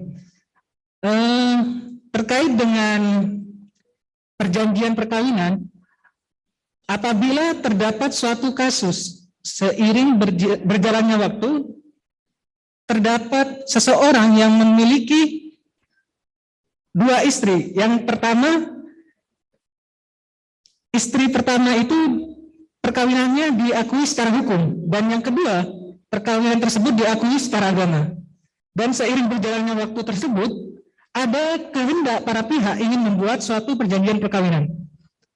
Apakah konsekuensi hukum daripada perjanjian perkawinan yang dilakukan oleh para pihak tersebut memiliki suatu aspek kepastian hukum yang berbeda? Mungkin hanya itu yang dapat saya sampaikan. Baik, terima kasih. Tetapi bukan pelaku sejarah, Thomas. Bukan ya. Kan maksudnya bukan pengalaman pribadi gitu ya. Enggak ya. Jadi ada suatu wacana bahwa di dalam KK nantinya, coba kalau Anda lihat di YouTube Dukcapil ya, itu kan ada. Nanti kita di situ akan ada KK kawin tercatat, kawin belum tercatat ya. Karena untuk mengakomodir mungkin nantinya ke arah poligami ya. Di dalam Islam, di dalam agama Islam boleh poligami sampai 4 ya. Ini bahkan ada suatu guyonan, Pak kalau ingin punya istri 7 di agama Islam boleh enggak? Boleh. Punya 4 dulu, gitu. Kemudian satu dicerai tambah 1, satu dicerai tambah 1 sampai 7 bisa. Ini guyon ya Pak. Kembali di dalam konsekuensi hukum perjanjian, karena punya istri 2, satu sah secara perdata, secara negara ya diakui, satu secara agama, nikah siri mungkin ya, nikah siri ya.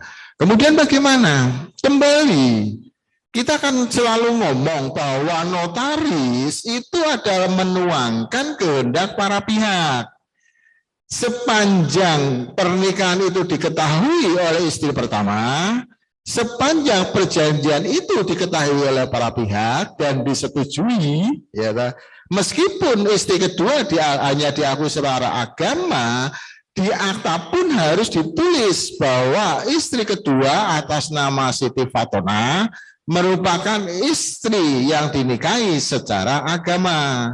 Tetapi di dalam perjanjian itu disebutkan bahwa Siti Fatoma mendapatkan harta apa-apa kan gitu. Jadi kembali kita harus mengesampingkan antara undang-undang perkawinan dengan akta notaris. Jadi asas akta notaris itu apa toh? Kan menuangkan kehendak para pihak kan itu. Iya, tapi yang tidak menabrak aturan, tidak menabrak aturan, iya betul, tidak menabrak aturan. Makanya di situ disebutkan bahwa pernikahan ini adalah pernikahan yang diakui oleh istri pertama. Ya, itu satu. Itu harus dimasukkan di dalam di dalam akta klausulnya. Kemudian pembagian hartanya harus jelas ya. Jangan sampai harta bawaan istri masuk di dalam dibagi ke istri yang kedua. Makanya tadi Pak Sri sampaikan harus ada inventarisasi harta sebelum kita membuat sebuah perjanjian kawin atau perkawinan.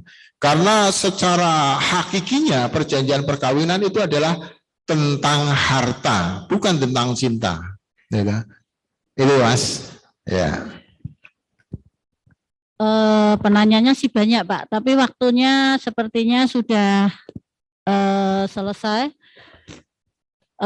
Demikian kita tutup acara diskusi seminar hari ini. Tapi untuk kami mohon sebelumnya kita beri aplaus kepada Dr. Supriyadi. Tapi jangan takut. Nanti kalau ada yang ingin bertanya, kayaknya Bapak masih bertanya ya Pak ya, masih banyak yang bertanya, bisa menghubungi, bisa nanti diterima ya Pak ya, bisa dicatat nomor HP-nya 081 127 6284 atau bisa email juga supri_gombong ya Pak ya, gombong@yahoo.co ya. Yeah. Itu nomor saya Pak, 10 digit. Jadi dari sejak awal ada HP, ya nomornya itu. Jadi menandakan sebagai orang yang tidak pernah bermasalah. Ya. Apa? Ulang ya, nomor HP-nya Pak, peminatnya banyak Pak. Ya. 081 127 6284. Untuk emailnya supri_gombong@yahoo.co. Sekali lagi beri aplaus kepada Dr. Supriyadi SHMKN. Assalamualaikum warahmatullahi wabarakatuh.